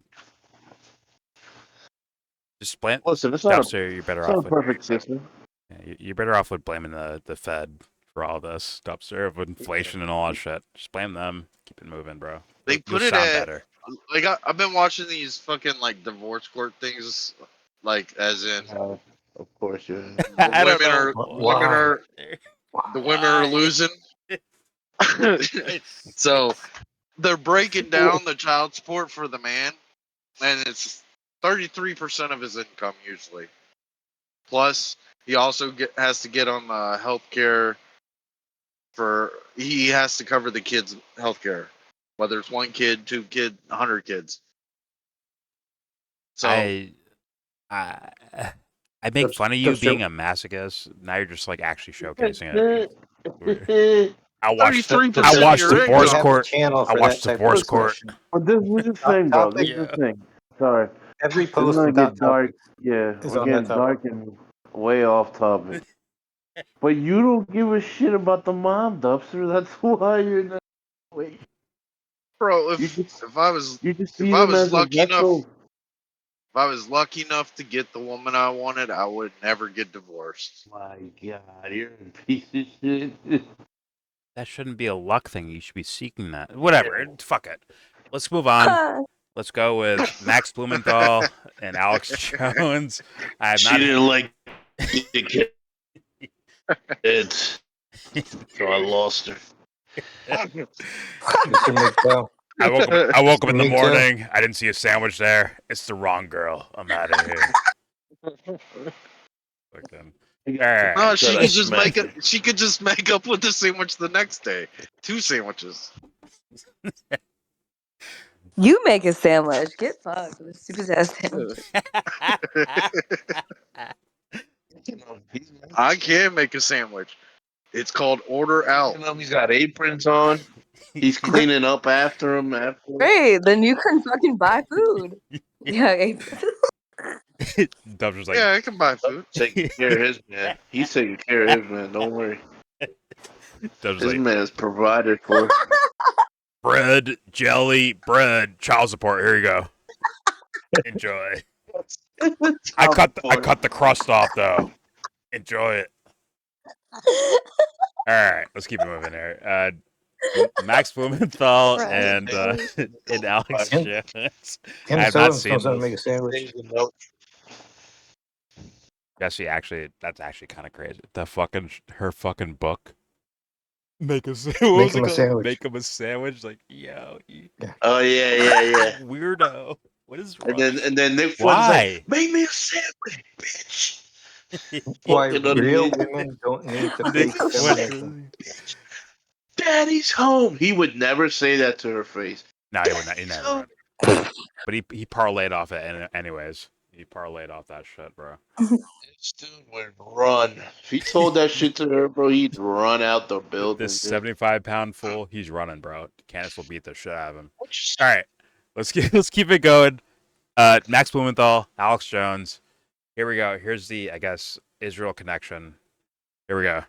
From a source who has contacts, very close contacts inside the White House, was that during I actually might have fucked up because Alex does these like 2-minute fucking like preludes. Yeah. Then he does his actual show afterward, right? Yeah. Maybe I'm wrong. Okay, never mind. I'll just go back to the beginning. Okay. Here we go. From a source who has contacts, very close contacts inside the White House, was that during one of Netanyahu's recent visits to Washington, Israeli agents placed 2 surveillance devices, electronic devices, on the emergency response vehicles of the Secret Service. And this has contributed to a kind of sense of fear, a sort of siege mentality inside the White House that because, I mean, let's say Russia did that or China did that. That would have been immediately exposed. And before you call me insane for just citing a source, it's not source, trust me, bro. Okay? And there is a serious unnamed sources, right? The precedent is in 2019, 3 former U.S. officials, senior U.S. officials, went to Politico, the most mainstream outlet possible, a pro-Israel outlet, you could even say, and stated that Israel had placed Stingray surveillance devices targeting cell phones around the White House. Listen, John Kiriakou, who was the CIA counterterrorism head in Afghanistan and then later in Israel, he said every time they came to their offices, they literally planted devices every time. Yeah, I heard that. Yeah, and so, I mean, which kind of Israelis get in the office? It's not Shlomo Mossad. It's not just anybody. It's important people. And so in 2017, Boris Johnson, the former British prime minister, wrote in his memoir that when he allowed Benjamin Netanyahu to use his personal toilet, British security, his personal security team, found a surveillance device in his personal toilet. So it could be Netanyahu doing it himself. I mean, that's the level. And by the way, Kirk said no other intelligence agency acts like this. And I'm not trying to bash Israel. It's like Kirk said they would break in even people at the State Departments in Israel and cut their dog's tail off. Well, this is according to a source with... I can't do it. Correct, dude. Tail. My life. Tail the dog.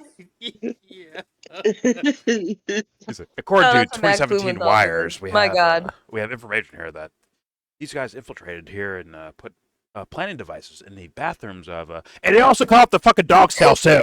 They did that too. It's like as a response, fucking wrecked. It's genius. It's brilliant. Like cold, monotone, like sober style talker. Then you have, and guess what they did? Guess what? Infowars.com. Like he just does that shit. Hilarious. I'm sorry. Blumenthal.com. All right, here we go.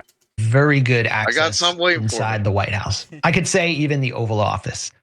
That on 2 separate occasions this year, Israel was caught placing surveillance or electronic devices on Secret Service emergency response vehicles. I'm only as good as my sources, because if I call up the Secret Service, I'm going to get some like desk guy who's going to tell me no comment. You know, we don't talk about that.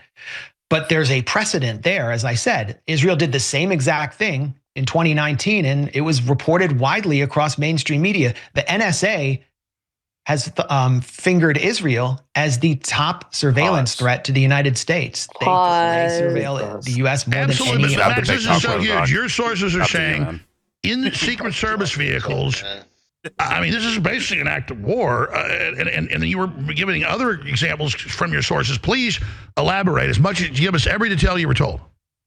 Well, I elaborated as much as I could.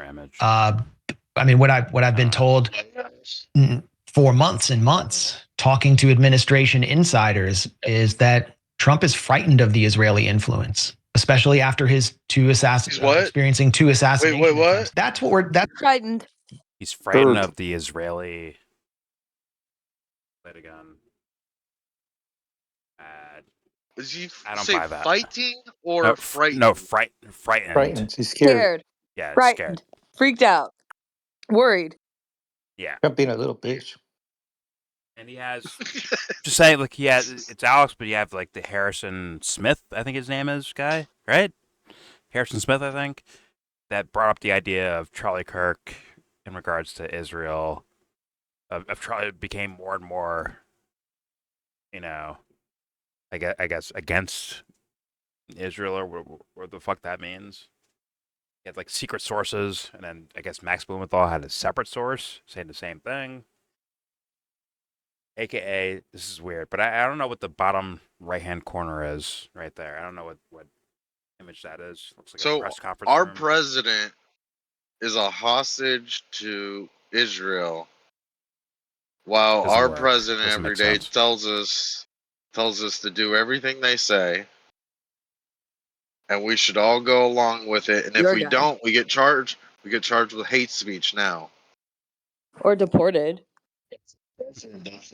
Well, I'm not getting deported. Where are they gonna send me? Yeah, hell yeah, you might if you fucking say the right thing. Okay. I'm the king that's gonna fix this country. But we haven't gotten there with hate speech yet. But definitely with if you're on a visa or a green card, yeah, you are being threatened for sure. But they might get there with hate speech next week. Yeah, hate speech is next week. I actually do kind of expect something like that, especially if things ramp up. I told you, this crackdown thing is gonna happen because Charlie Kirk's death. They're gonna use it, but no one will know where it came from, which is the funny part. Right? They'll have no idea where it came from. It got passed while everyone's like focusing on the Charlie Kirk thing. But all right, here we go. Everybody's going to be in camps. Well, I elaborated as much as I could. I mean, what I've been told for months and months, talking to administration insiders, is that Trump is frightened of the Israeli influence, especially after his experiencing 2 assassination attempts. That's what we're unmasking, is the biggest foreign influence infiltration operation in American history that is basically taking control of an administration that says it's America first and is taking us to a very dangerous place. The government. That was the part I was looking for, actually, Dubster, because you know too, right? Of like. So Alex Jones supports this. Jones will let this fucker say this today, and tomorrow he'll say the opposite. How many times have we seen him do it? Yeah, well, I don't know, but Alex has no bounds. He has no bounds. No, but what I'm saying is, out there on the show, Alex Jones every day just supports everything Trump does. Yes. So he is supporting. He is supporting the actions of Netanyahu taking Trump hostage and getting Trump to do everything in the favor of Israel. So he stays quiet about that. He doesn't bring that up. No. Well, it's not Trump's fault when that happens, right? But Alex, you see that? But Alex still supports it. Yeah, I see that. He's held hostage, For man. sure. It's not his fault, which is just weird. I'm like, I don't know what type of hard on you have for fucking Donald Trump, but okay, man. Good. That's our hostage. I mean, president. I mean, yeah. Let's see, though. Let's see. Here we go. For an hour, but we moved him down earlier because he's had a family emergency come up. He may be here 45 minutes. He may be here 30. He may have to leave any time, but regardless, we'll have him back on. He's got so much to say. Interview he did went super viral with our own mutual friend Tim Dillon, where they looked at Charlie Kirk and his metamorphosis going from really being an absolute supporter of Israel, pretty much in a 6-month period, to them bullying him and things. And he talked about it publicly. It's not just what his friends have been saying. To him really starting to come out and say, this is wrong, this is undue influence, this is dangerous. So people said, wow, did Israel kill him? I never saw any evidence of that, and I'm all over this like white on rice. So I was just like, hold your horses. All over this lie. But I'm not going to just come and say that, but I think it's fair to bring all of this up. And then we saw all the videos of, the security guy shot him under the arm. It's a cell phone. He jerks like everybody else does with the big boom. And it's a cell phone. You can see it. Now, there is new footage. It looks like a shot from behind that I think looks very credible. It's easy for sophisticated groups that are tied into intelligence to piggyback. We think that happened with Crook. If I see Alex play the footage, I will skip past it, because otherwise this video will not exist. Just so you know. Yeah. I would show any inkling of evidence if I could, but I can't do things like that. Just being honest with everyone. Maybe Rumble. Fucker just keeps rewinding this. Dude, he zoomed in not for evidence. He zoomed in for like, make sure you feel this. Make sure you feel it. I'm like, oh my god, he's gonna sell like a story afterwards, which is what he did. The trans-terrorist agenda is here. Here it is. That's what he Josh did. put this in topic discussions today. Rumble changed their symbol, and you know that little green symbol they have? They changed it to the American flag. Oh god. Okay. What if Alex Jones has the video, but he has it as a flip book printed out? Would you play it? No. It's fucked up what happened. So, all right, here we go. In Pennsylvania, it was clearly a second shooter, according to all my sniper experts, and the trajectory and everything we see. He's going to do it. I thought you said you weren't going to play it. Oh my god. Well, yeah, a million times. You need to skip this. This guy's He's going over the hand signals of it. We already saw those ideas, but Alex is reaching to make sure we don't get the real story about anything. That's my humble guess. Either way, here we go. George Zinn, who now has confessed having child porn at the hospital when he went there. This guy is at so many events, creating crises, doing weird stuff. He's there admittedly creating a big diversion when Kirk gets killed, quote, to get arrested. He's in the New York Times. Man falsely confessed to Kirk's shooting to help assassin escape, police say. I mean, this just gets, that's TMZ, overhead shot, I'll show you the New York Times. This just gets crazier and crazier by the moment. That thing there, like I said before, is the craziest idea I've seen throughout this entire story. That's the craziest. Yeah. This guy, that was nuts when you told me that. Yeah. Where it's like, I'm trying to help the shooter out to let him get away. It's like, how'd you know a shooting would happen? Also, why the fuck are you, was he at 71 years old? 71 years old. Mixing into a TPUSA crowd makes no sense to me at all. Also. Said he was an Ashkenazi. No, it was the other part. Bro. I don't know what the fuck he is, but it's that's some dipshit said he was an Ashkenazi Jew, bro. Like what? At 71, I saw that shit. The whole thing is fucking weird to me. Straight up. It's all fucking weird to me. You didn't say the weird part. If you're gonna be a fall guy for arrest, make sure to bring your child pornography on your phone with you. No, that's crazy. No. Dude, that was secondary to me. Like, compared to, like, did you know a shooting would happen or something? Like, why the fuck are you here, like, trying to, like, protect the shooter? That means you're, like right? Like you're there for a shooter to happen, right? Like a shooting. It's like, what the fuck is that? Like, how'd you know? Like, why are you there? You don't fit in with this crowd at all. Like, it doesn't make sense to me. Demographic. You're not the demographic. He stands out like a sore fucking thumb. What the fuck are you doing? Sounds ageist. It's weird. I'll say that. I got nothing else after that. It's just weird to me.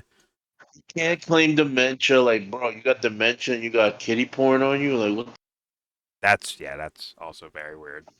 But I thought the other thing was, like, a lot weirder. But all right, here we go.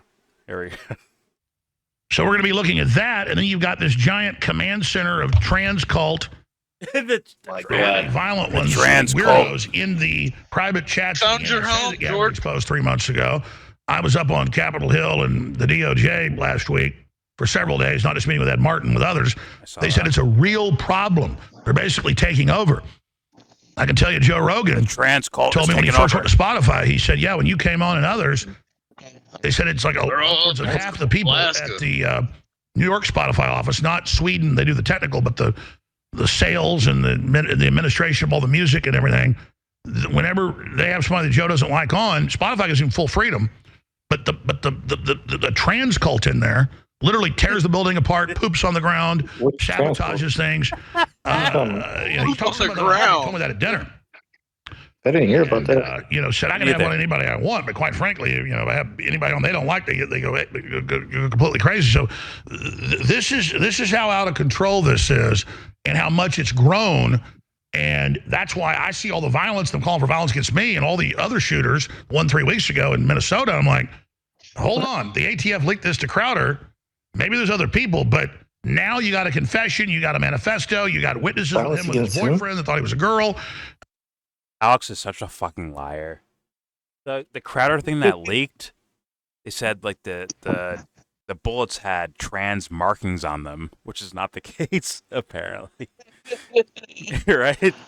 So Alex didn't even know. There was a plus sign. Oh, okay. Either way, days later they find out that the shooter himself, I guess, had a partner that was trying to be trans at some point, I guess. A furry that was trying to be trans. And they turned him in, I think. Furry, you're totally trans. Right? You gotta agree with there. The trans cult here. It's like, weren't all these people trying to, like, turn him in if they found out about it? I'm pretty sure. Right? Turn him in for being trans? For being the fucking shooter and admitting it. That was the idea. But Alex gives zero fucks. He's still running with it, like nothing happened. Like, no new news reports at all. It's incredible. But all right, used to this. It's Alex Jones. We know. Here we go. I mean, I don't see the bandwidth in a false flag to have a story like this. But that's my view. But let's go to Max Blumenthal to go wherever he wants first. What? The Israel thing, what happened with Kirk, all of this. Sort of goddamn bandwidth. All right. No, this is the first time he says he doesn't believe it's conspiracy theory.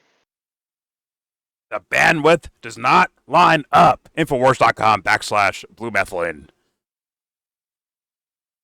Here we go. Oh, he didn't want to get sued by Sandy Hook style people again. Okay, I get it. But remember the Owen thing? Remember that? Where it's like, yeah, I'll take the bullet with you guys in regards to the Catholic shooting, right? Like, I'll say the things that need to be said, and I'll eat shit with you in solidarity with you, I guess, was Owen's idea, right? But he just showed us. Go down with the shit. He just showed us. Jones just showed us footage of. We didn't watch it, but you skipped over it. Of what he claims is supposedly the shooter from behind of Charlie Kirk. But then he turns around the next 5 sentences and said, I don't believe this one's conspiracy theory, though. He said the guy from the side doesn't make sense, but there was a guy behind him that made sense to him. Right. Yada, yada, yada. Yeah. So I believe in this conspiracy theory, but no, I don't. I think he's going with it's the trans agenda to take out right-wing influencers. I think that's where he's going. That's his version of the, his team position on all of this, which is to serve the Trump administration, right? I'm just saying he argued with 20 seconds before Alex Jones. Yeah. Well, okay. Ball. Good. That's all I'm saying. There's a trans cabal now. Yeah. And they have alternate dweeb Harrison on here to bring in the, I guess, Israel aspect. Here we go. He's like, I've been here for 15 years. I finally got my own show.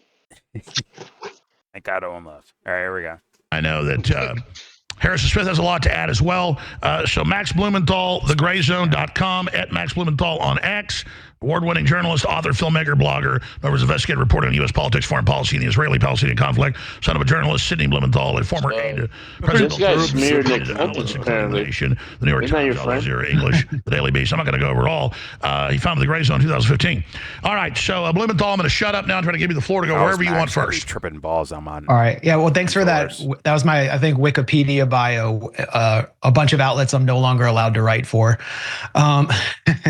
But thanks for hosting this important conversation. I mean, this is about much more than Charlie Kirk. What this is about, what we've done at the Gray Zone is lifting the mask since Charlie Kirk's horrific death on a major foreign influence operation in the United States targeting the conservative movement. It's also targeted the left as well, run by Benjamin Netanyahu, who is currently presiding over a 7-front war, a genocide in Gaza, and a global assassination campaign that reaches into the U.S. ally now of Qatar, which hosts one of the largest U.S. military bases in the region.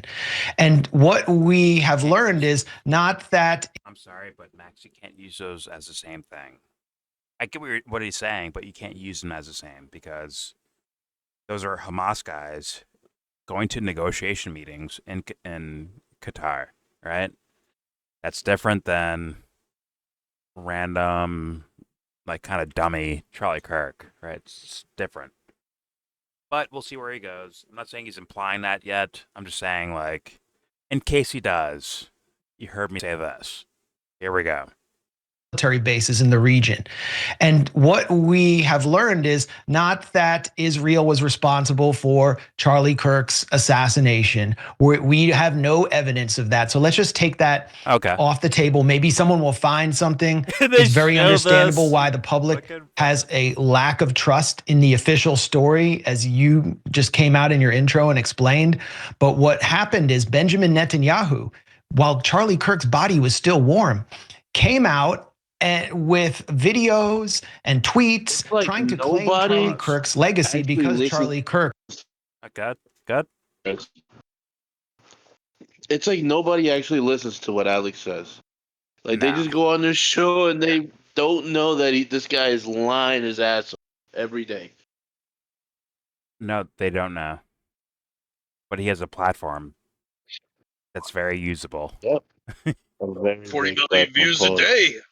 Yeah, 40 why not? 40 million views a day. Elon forces you to watch this fuck or the other. And by the way, this image here is right before the official attempted, well, they're going to, occupation of Gaza City. We have Rubio, Huckabee, and obviously Netanyahu. Wonder if that gets like actually brought up. I mean, a line. Look at this lineup.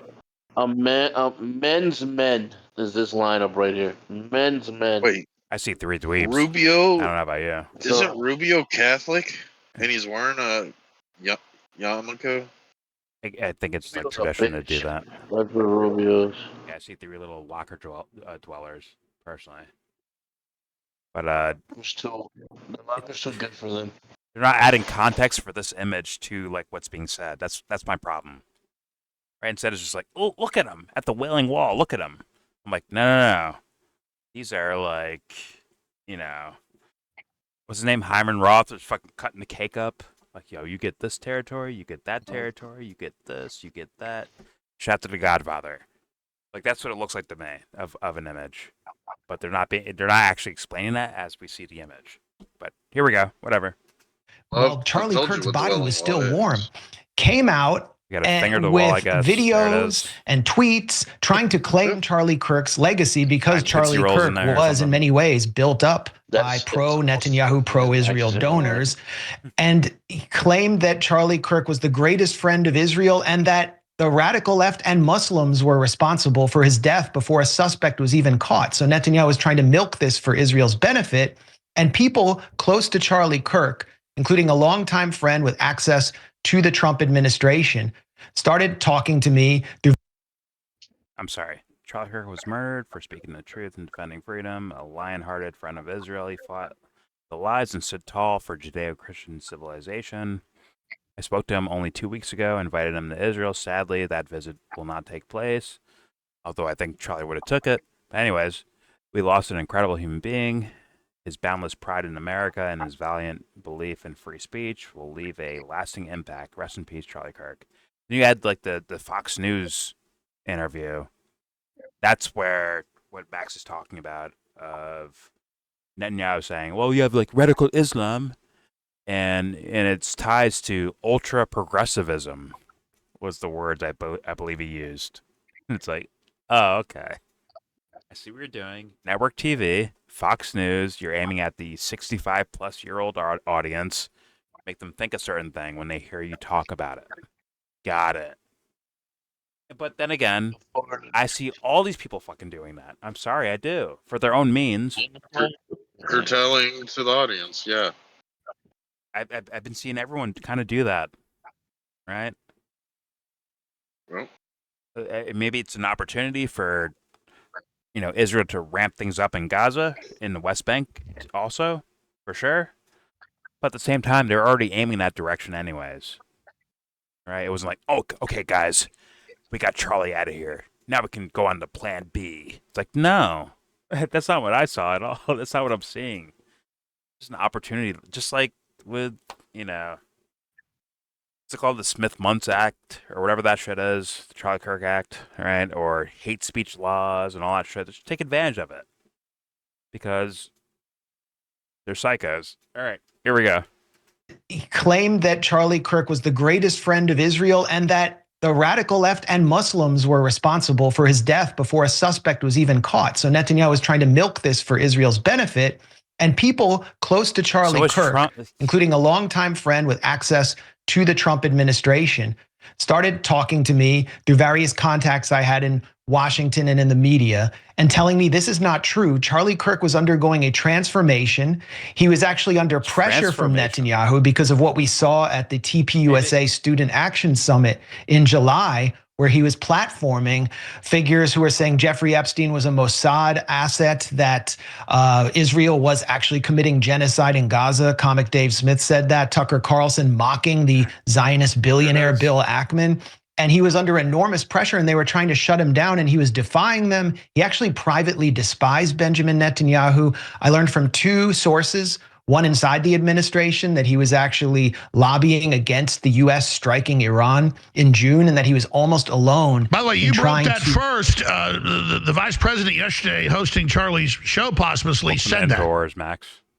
Well, there you go. I mean, there you go. I mean, a lot of what I reported is reflected in public statements and we're learning more. And so subsequent to my first story on December 12th about Charlie Kirk's transformation and the pressure he was under, which left him very angry, as we saw from his public appearances, and according to friends, frightened, I learned from multiple sources that there is this meeting in the Hamptons that Bill Ackman, who is a billionaire hedge funder, who is one of the biggest kind of Israeli assets in this, like most influential Israeli power brokers. I mean, he's an American, but he's operating on behalf of Israeli interests, convened this summit in the Hamptons with conservative influencers, and Charlie Kirk was there, and Bill Ackman started confronting Charlie Kirk about what he was doing at TPUSA, that it wasn't pro-Israel enough.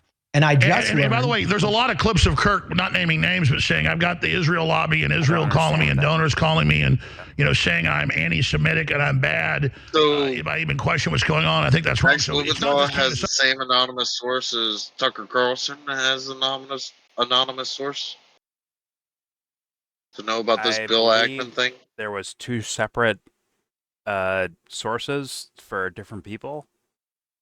I don't know if but they were Max is all one anonymous. and Candace had another.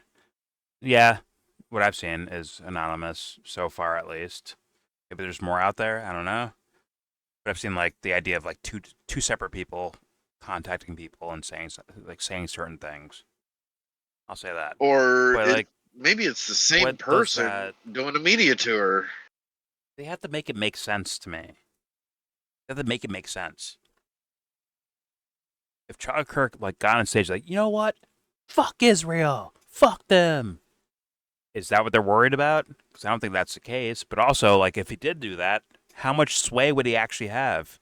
Considering he spent most of his time during TPUSA to kind of warp minds or condition them in a certain direction.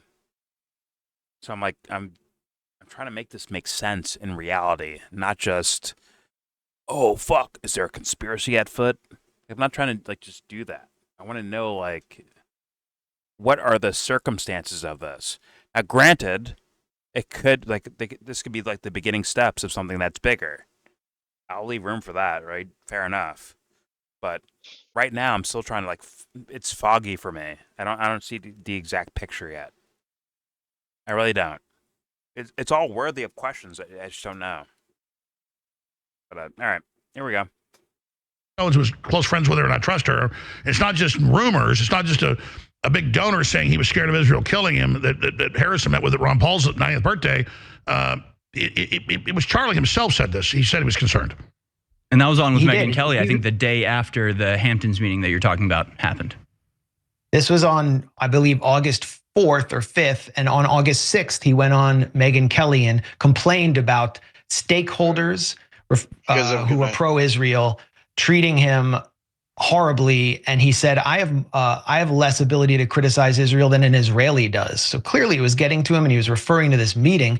I just learned from someone who was in the room, who was at the meeting, that in addition to Bill Ackman, a British pro-Israel lawyer named Natasha Hausdorff was screaming at Charlie Kirk, absolutely screaming at him. She is from a Israel lobby group in the UK that is an extreme. By the way, let me stop you again. You told us this an hour before the show, and I dropped the ball. So let's say her name again. You said we were going to break exclusive news. You're breaking it now. We have this big Israeli lobbyist screaming at Charlie Kirk. Say her name again so we can pull her up. This is the exclusive information. Yes, this is the first time I'm revealing this, other than we just updated our article at the Gray Zone. Her name is Natasha Hausdorff, and we were told this by an attendee of the meeting, and I haven't been able to reach out to her. So, if this turns out to be false, we'll correct it. Sure. But I trust the source because Natasha Hausdorff. Natasha Hausdorff. Yes. Let's pull that up. Go ahead. Hausdorff. And she was taking what Bill Ackman was doing. Apparently he was trying to maintain his composure, but she was screaming at him. And what I heard from people in the room is that the whole meeting was a disaster. It was convened mainly to talk about the danger of Zohran Mamdani as New York mayor. And then after the meeting, or towards the end of this, it was kind of like a influencer summit, and they were taken to fancy restaurants in the Hamptons. I backed that up with photos that they stupidly posted on social media. Everyone at the meeting was offered a free trip to Israel, and most of them took it. Newsmax fronted for the trip. Newsmax has become a vehicle for Israeli influence. Its CEO, Chris Ruddy, just met with Netanyahu in Israel. And one of the influencers there, Xavier de Rousseau, from PragerU, whose CEO is a veteran of Israel's cyber spying division, Unit 8200, went to one of these starvation sites, the Gaza Humanitarian Foundation starvation sites, paid for by the Israeli government, and delivered a video mocking the starvation in Gaza and claiming that Hamas leaders were eating all the ramen and therefore they were on Ozempic. This is what they're being paid to do. And then there's just a bigger issue here. I thought this movement was about America first, that Charlie Kirk was heading. Absolutely. So just interrupt. This is Natasha right here. Yeah. Yeah. It's like a fucking child. Yeah, that's her. Okay, thank you. And what I did was I showed the source the picture and said, was this her? And they immediately said yes. All right, sorry to interrupt. Go ahead. So you have, I mean, Trump came to power promising America first. And America first means putting American interests first. So presumably that would mean not going to war on behalf of another country to protect another country that starts a war that it can't finish. And that would be Israel's 12-day war with Iran. Trump had to enter that in order to finish that war. He has a section of achievements on the White House website, and many of them say that there's a section of pro-Israel achievements. One of them is attacking Iran. Another one is attacking Yemen on behalf of Israel. Which, by the way, is literally stealing his identity, because let's play J.D. Vance just to back you up. Here's J.D. Vance yesterday.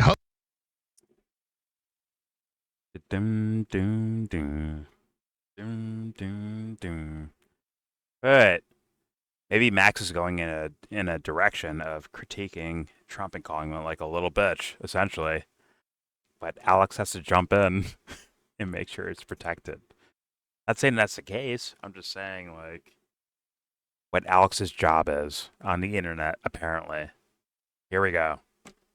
Say that there's a section of pro-Israel achievements. One of them is attacking Iran. Another one is attacking Yemen on behalf of Israel. Which, by the way, is literally stealing his identity, because let's play J.D. Vance just to back you up. Here's J.D. Vance yesterday hosting Charlie's show posthumously, saying that Charlie was extremely concerned with him and others in the admin, which he was also doing publicly, which is when I'm told Netanyahu called him personally. About Israel. I can tell you inside baseball from what Tucker told me without saying too much. 6 months ago, 3 months ago, a month ago, Trump does not like Netanyahu, for people in the room. And I didn't just get it from Tucker, I got it from others. So this idea, when you see Trump being so nice in public, that basically almost the entire administration, other than a few, understands that they're trying to hijack Trump's peace initiative and run into the ground at the whole world's detriment for Israel. But at the end of the day, it's bad for Israel too. So let's go ahead and here is J.D. Vance. But that's true about foreign policy. Like, I remember Charlie calling me and saying, I'm really worried. And this is back in the summer when the Iran strikes were sort of first being contemplated. He said, I'm really worried this is going to become another regime change war in the Middle East that we get trapped in. And I said, Charlie, first of all, like, have some faith here. The President of the United States is not a believer in perpetual war. He knows the mistakes of Iraq and Afghanistan. He doesn't want to repeat them. But Charlie was very clear that he could support Israel. And by the way, he did eventually support the strikes on the nuclear facility while simultaneously saying, no more. This can't become a bigger thing. This can't become a broader thing. And again, I think he modeled a really good way of applying pressure, of disagreeing when you do disagree, but also recognizing that so long as you're operating in good faith, we're all part of the team. And that's something I'm going to try to take from Charlie's legacy, is not that we're always right, not that we can't take criticism, but that we all should try to work together. It did worry me, because I think your description is perfect. He was one of the very few who took that message and stood by it. I mean, right to the very end. This cannot get bigger. We don't want another regime change war. But man, some of the people who send money to Turning Point, his donors, were very tough on him. So tough on him that I could feel it. You know, I talked to him a lot in the last few months, and he was under enormous pressure. He never bent. He never became bitter. He kept his integrity to the very end. To the very end. And I just think it's important to say that, because it's true. Absolutely. Thank you, Tucker. But I don't think it's helpful for people. Just want to say it's probably not true, but I get it. He passed, so that's why you have to do that.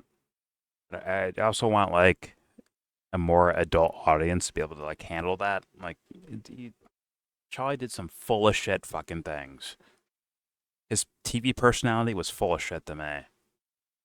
But, I mean, I'm open for, like, actual arguments about him changing his ways or being something different, but I will not turn him into fucking Jesus because he died, man. I can't do that either. And that's out of, honestly, actual care and respect for the actual guy we saw, like, live on planet Earth. But then again, I will shut up. Here we go. People to jump in, particularly foreign heads of state, to say, this is what, you know, he lived for my cause or whatever. That's disgusting, actually. Don't do that. That turns everybody off. You don't help your own cause by doing that, and it's also literally untrue. All right, I talked to Tucker a little last week, and I don't really want to say this till I call him and get permission. He didn't even say don't do it, but it was right when the Iran thing was about to happen and all the rest of it. And I was out there for a show, and I was with him for dinner and lunch and staying with him, and he was like having to go away to get calls and was getting tremendous pressure. I'm not going to say calls from who, you can imagine, but this was all going on, and the threats were happening right then, not just to him, but he said to Kirk. So Tucker is kind of talking about it now, but Max, I mean, this is a historic issue, isn't it? It's a historic turning point. And the war is not over with Iran. Israel is going to go back for more. Netanyahu will not rest until he achieves regime change. He's trying to destroy all potential opposition.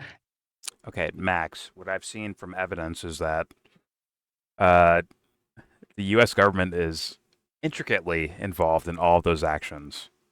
So it's not just Bibi. It is actually like an apparatus. It's gangsters working with gangsters. Pretty obviously. The first Israel-Iran strikes coordinated with the U.S. The last U.S. airstrike of Iran, Israel-backed. Like their teammates, duh. What's happening in Gaza is not just Israel by themselves. If the U.S. said, yo, don't fucking do that, they're not going to fucking do it, most likely. I'm just saying. It is what it is. Because otherwise, it requires more explanations of like, oh my God, blackmail and this and that. Which could be the case. I leave room for everything. It's just like, I look more at us falling for that shit than, one government controlling another, honestly. That's never addressed. Of like, yo, how'd you guys fall for this shit? What happened? It's always, look at the blackmailing operations of this or that. Like, fuck, man. Yeah, they're a bunch of idiots. We knew this already. No explanation needed. They're idiots. Why do people support these idiots? But anyways, I'm just a dumbass. Here we go. And completely end the Gaza Strip and place them in a digital prison through the so-called Gaza Riviera plan, which Trump has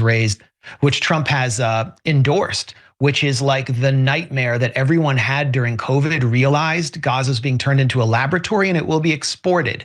And so what you have here is a scenario where Israel's going to attack Iran again. They believe the U.S. will come in even harder next time, potentially with boots on the ground, and it could be a bloodbath. It doesn't advance American interests, nor does Israel's attack on Qatar, where they attempted to assassinate the entire political negotiating team of Hamas to end all diplomacy, and gave the Trump administration 10 minutes warning, then said, oh, we had a green light. Because they feel like they completely control Washington right now, and they completely control Max, let me stop movement. You, and I want you to stay. I know you have a family thing you got to deal with. Because they feel like they completely control Washington right now, and they completely control Max, let me stop. Completely control Washington. Max, relax. Okay, calm down. I have to cut you off right now. Like it's like clockwork almost. Very interesting. Let's keep going here. By the way, I'm not learning anything about this. Maybe I got the wrong video. Either way, it's very interesting. I'm here for it. It's called Reactions for a Reason. I have not seen this before. Here we go. And I want you to stay. I know you have a family thing you got to deal with, a medical issue. But they're about to announce the charges right now. King. And there's a lot more, we're told. We're about to see the reported shooter who's confessed, they say, in court, still innocent until proven guilty. Let's go to this right now. Here we go. 4, 5. Oh, this is actually... One more. Here. Okay, there's 1, 2. Oh, yeah, they're just testing. I told the crew, go right to this when it happens. So let's go back to Max Blumenthal. Max, sorry, go ahead. Yeah, so one thing I learned in the course of this so far 2-part investigation, and I definitely got some more juice in it, is that from a source who has... I'm sorry, Alex is actually full of shit, and people are falling for that. I mean, just on mannerisms, I'm just like, who the fuck is this fool? But don't worry, he'll get away with it because I don't know why. Here we go. Contacts, very close contacts inside the White House, was that during one of Netanyahu's recent visits to Washington, Israeli agents placed 2 surveillance devices, electronic devices, on the emergency response vehicles of the Secret Service. And this has contributed to a kind of sense of fear, a sort of siege mentality inside the White House that because, I mean, let's say Russia did that or China did that. That would have been immediately exposed. And before you call me insane for just citing a source, it's not source, trust me, bro. Okay. And there is a serious precedent here.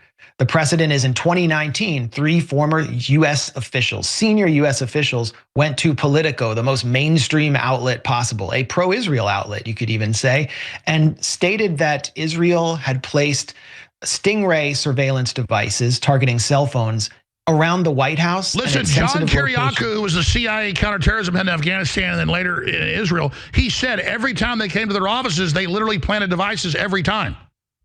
Yeah, and so, I mean, which kind of Israelis get in the office? It's not Shlomo Mossad. It's not just anybody. It's important people. And so in 2017, Boris Johnson, the former British prime minister, wrote in his memoir that when he allowed Benjamin Netanyahu to use his personal toilet, British security, his personal security team, found a surveillance device in his personal toilet. So it could be Netanyahu doing it himself. I mean, that's the level. And by the way, Kirk has said no other intelligence agency acts like this. And I'm not trying to bash Israel. It's like Kirk has said they would break in even people at the State Departments in Israel and cut their dog's tail off.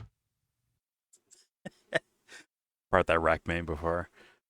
But yeah, once again, I did a video on it, like partially, like part of a video on it, where U.S.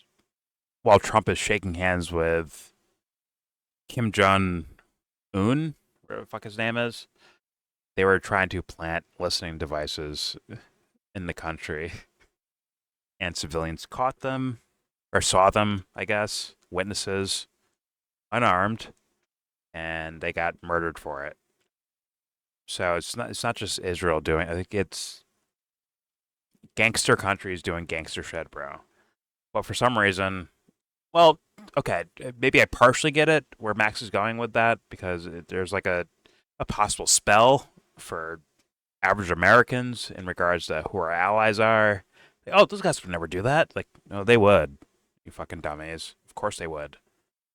So maybe that's part of what Max is doing, but the good guy's not supposed to play mind manipulation or strategy. It's supposed to be upfront. Yo, this is fucking wrong. I don't care if I get shot for it, or if I'm being real about it, or if something happens to me, I get fired. I'm just being real. That's what the good guy's supposed to do. But instead, they're trying to like out-strategize a gang of devil worshippers, in my humble opinion. So, yeah. This is not so Israel-only brazen. But is it a problem? Fuck yeah, it is. Fuck yeah, it is. Although Alex will shout over it. I had to guess. And if his side characters, his side guys went too far into it, I think Alex would step over them and shut them up in a way.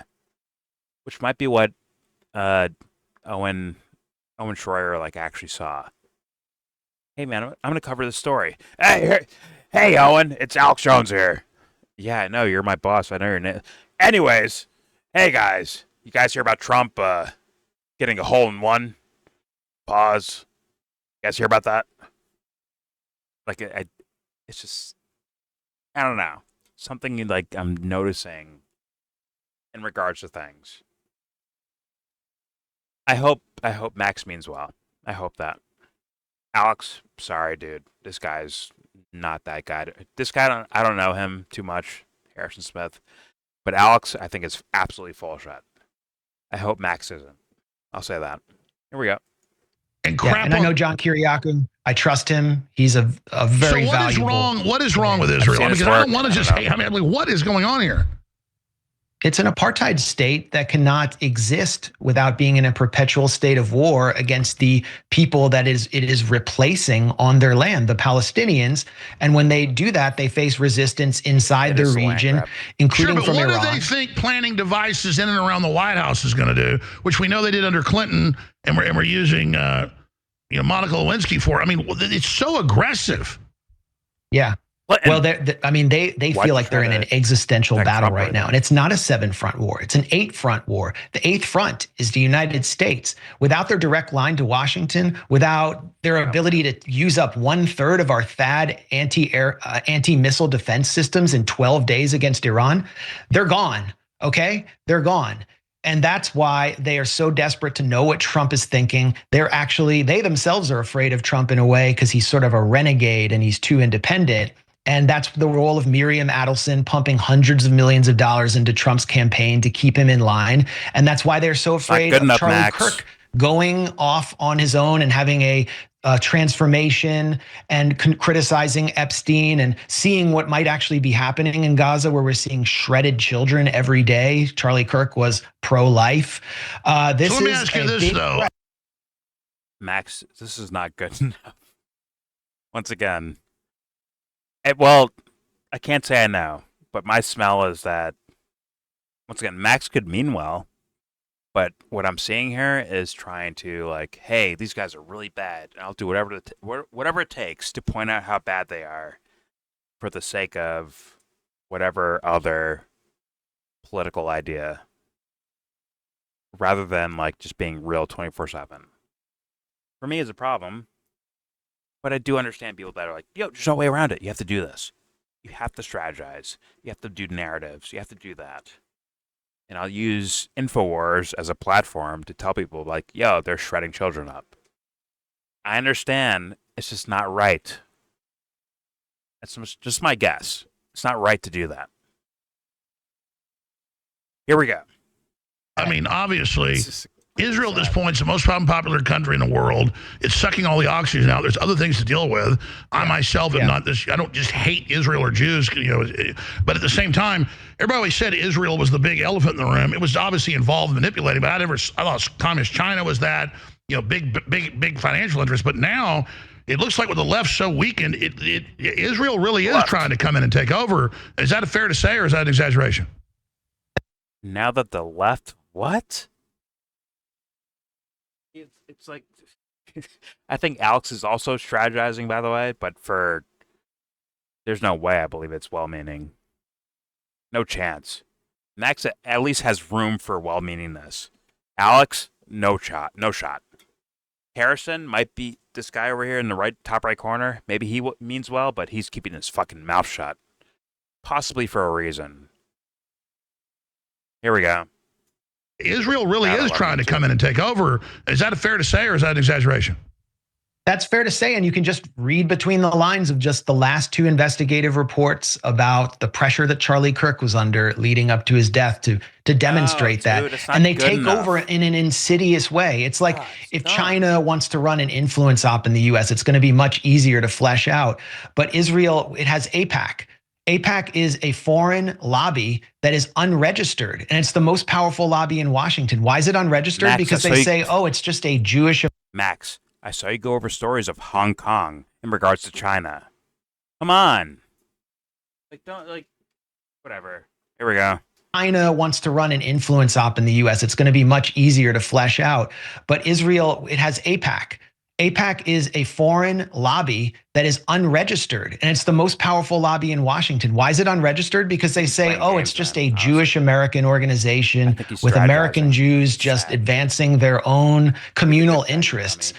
And they've carried out espionage operations inside the U.S. They've had their offices even raided during the Bush administration. And I interrupted you when you hit the big exclusive, and I apologize. I just am neurotic to back up what you're saying. These other cases. Start over, and I apologize. You just broke, and you're on record, you're rarely wrong, maybe 1% of the time. You're saying they tried to plant stuff in the Secret Service, plant stuff in, repeat that. I'm sorry, I interrupted. Well, this is according to a source with very good access inside the White House. I could say even the Oval Office, that on 2 separate occasions this year, Israel was caught placing surveillance or electronic devices on Secret Service emergency response vehicles. I'm only as good as my sources, because if I call up the Secret Service, I'm going to get some like desk guy who's going to tell me, no comment, we don't talk about that. But there's a precedent there. As I said, Israel did the same exact thing in 2019, and it was reported widely across mainstream media. The NSA has fingered Israel as the top surveillance threat to the United States. They surveil the U.S. more than any other Max, this is so huge. Your sources are saying in Secret Service vehicles, I mean, this is basically an act of war, and you were giving other examples from your sources. Please elaborate as much as give us every detail you were told. Well, I elaborated as much as I could. I mean, what I've been told for months and months, talking to administration insiders, is that Trump is frightened of the Israeli influence, especially after his experiencing 2 assassination attempts.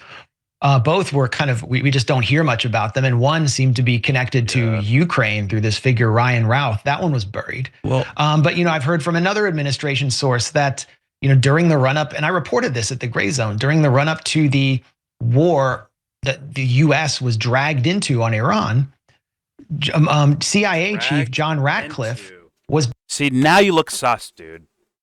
Dragged into when they're providing intelligence, logistics, weaponry, fueling. Come on. Dragged into? Come on. It's like, damn, it's just like a fucking strategist, and you're like, okay, let me just do this? Is that the point? Are you just like full scale, full of shit? Come on. The U.S. was like, what's going on? Damn, I'm being dragged. Oh, shit. Come on. Where they moved like defense weapon systems from Ukraine to the fucking Middle East? For what reason, Max? By accident? They got dragged? Come on, man. It just comes off as like you're insulting my intelligence, man. Like, I can't buy that. I'm sorry. Maybe he has like ulterior motives of like Israel does bad shit and no one holds him to account for it. Fair enough, but just fucking say that. You have to be the good guy if you're gonna be the good guy. You can't just be better than someone else that you, like, according to your own opinions of I'm better than the way Netanyahu or Trump behaves. So thus I'm the good guy. That doesn't make you a good guy at all. You have to actually be the good guy by your own fucking standards. I can't stand it. Whatever. Okay. Here's more.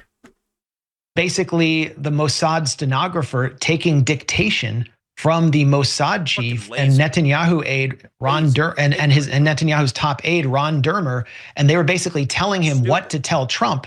And then Susie Wiles, the Trump chief of staff, would isolate all of the dissenters or the critical thinkers with deep national security experience in the Trump administration with Ratcliffe, as well as the Israelis. Hold on, stay there. We got to go to a hard break. Stay back in 2 minutes. I can tell you from Pentagon sources and White House sources, everything Max is saying is true. And I can tell you from others, Trump, when Kirk got killed, stayed up for 2 nights straight. No one's ever seen him this depressed. And first time anybody's seen Trump cry, other than when his dad and mom died, Trump, like 4 a.m. on Thursday morning, started crying. We'll be right back. All right, Max Blumenthal's got to leave in about. The Harrison guy, I believe, broke a story for him at least, or for InfoWars at least, of like, Charlie had second thoughts about our relationship with Israel, and he was being like threatened or hounded about it, like financially or whatever was being threatened, and yet I have not heard a fucking word from him. Maybe like 3 words. God, we're fucking stupid. Here we go. 10 minutes. I'm trying to give him the floor, but I was talking to him during that 2-minute break. I said, you give the specifics on Trump fearing for his life. And he said the source on the mounting the surveillance devices and Secret Service emergency response, they believe that's what it was for. And wow, because Trump put himself in this position before even they said Iran was going to kill him. When they tried to kill him at Butler, I said they're going to try to blame Iran. Then they started that stuff. Then Trump said, well, they do that, obliterate Iran. And I said, now you've set it up for Israel to assassinate you and take you out and then go to full war, not just in Iran.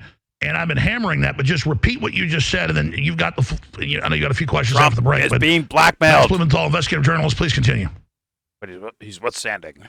Well, I can only repeat myself. I'm only as good as my source, and there's a precedent here, which is that this has been exposed before. Israel placing devices around Washington to target Donald Trump, seeking to know more about what Trump is saying. So he's not doing assassination. anything. Look up Yitzhak Rabin. That's something that should frighten everyone, every world leader. Yitzhak Rabin was the Israeli prime minister who was assassinated after signing the Oslo Accords with PLO leader Yasser Arafat, which would have provided the basis for some kind of Palestinian state. And he was killed by a fanatic whose followers are now in the Israeli government with Benjamin Netanyahu, the security minister, the finance minister. Those are the followers of this assassin. And Netanyahu was personally blamed by Leah Rabin, the wife of Yitzhak Rabin, for inciting his murder. In fact, at one rally against the Oslo Accords, Netanyahu marched in front of a mock coffin of Yitzhak Rabin. So this is a merciless character who's carrying out assassinations across the region, including inside a U.S. ally. And going back to what I was telling you before the break, John Ratcliffe, when he was isolated with Donald Trump to basically feed Donald Trump Mossad talking points, including about phony, fabricated WMD propaganda about the Houthis about to get a nuclear weapon from Iran if he didn't strike. He was isolated by Susie Wiles, the chief of staff. And who is Susie Wiles? Subsequent to my report at the Gray Zone citing a inside White House source, a Trump official, we learned that Susie Wiles had actually went to Israel to work for Benjamin Netanyahu on his 2020 re-election campaign. How crazy is that? America first, and your chief of staff literally worked for a foreign leader? What's going on here? I mean, that's what we're unmasking, is the biggest foreign influence infiltration operation in American history that is basically taking control of an administration that says it's America first and is taking us to a very dangerous place. And everybody's concerned about it, including on the left, on the right, and we're also concerned about where we're being taken in this country with the violence, with the social unrest. We're all being pitted against each other by murky forces. It seems like whatever happened here, the killer's identity and politics has already been determined, and Ted Cruz, one of the biggest assets for the Israel lobby in the Senate, just went out in his oversight hearing with Kash Patel, the FBI director, and said, we have to go after this killing, we have to go after Palestine activism in this country and shut it down. What did Palestinians have to do with this, or Palestine activism? It's like the narrative is already prefabricated. And that's why I'm told by DOJ sources that they know it's crazy trans people. Yeah, exactly. Yeah, Max, he's going to say crazy trans cult, devil worshipping trans cult. What do you say, Max? Because you're an honest guy that's not playing strategy. You're saying things because you believe them, right? Let's hear what he says. Palestinians have to do with this, or Palestine activism. It's like the narrative is already prefabricated. And that's why I'm told by DOJ sources that they know it's crazy trans people, at least on the surface, but they're being told go away from that. It's wild. So now we have the administration, not Trump, but his people literally trying to steer it, because that's the talking point Netanyahu put out before Kirk's body had even gotten cold. We have to. What Antifa? I mean, come on. What is that? Like, yeah, there are some people who genuinely believe they're fighting fascism in the ranks there, but it's the easiest murky. It's not even an organization. It's the easiest thing to infiltrate, especially on Discord chats. So are you saying maybe Israel did infiltrate it and use it as a cover? I have no evidence of that. I just know Antifa itself is just such an easy vehicle for the feds. It's a black bloc. They wear. It can be, sure, or they can just manipulate people who are mentally disturbed to do stuff. And that's what we've been seeing since 2020. All right, Max, back in 60 seconds, have you finish up. Harris has got some questions. Then I'm going to look at a possible second shooter. All right, filmmaker, author, journalist, Max Blumenthal, thegrayzone.com, Max Blumenthal on X. I just wanted you to recap, because you just said your source, the Israelis planning devices, Secret Service vehicles, more, that Trump is concerned Israel might kill him. That's kind of a big deal.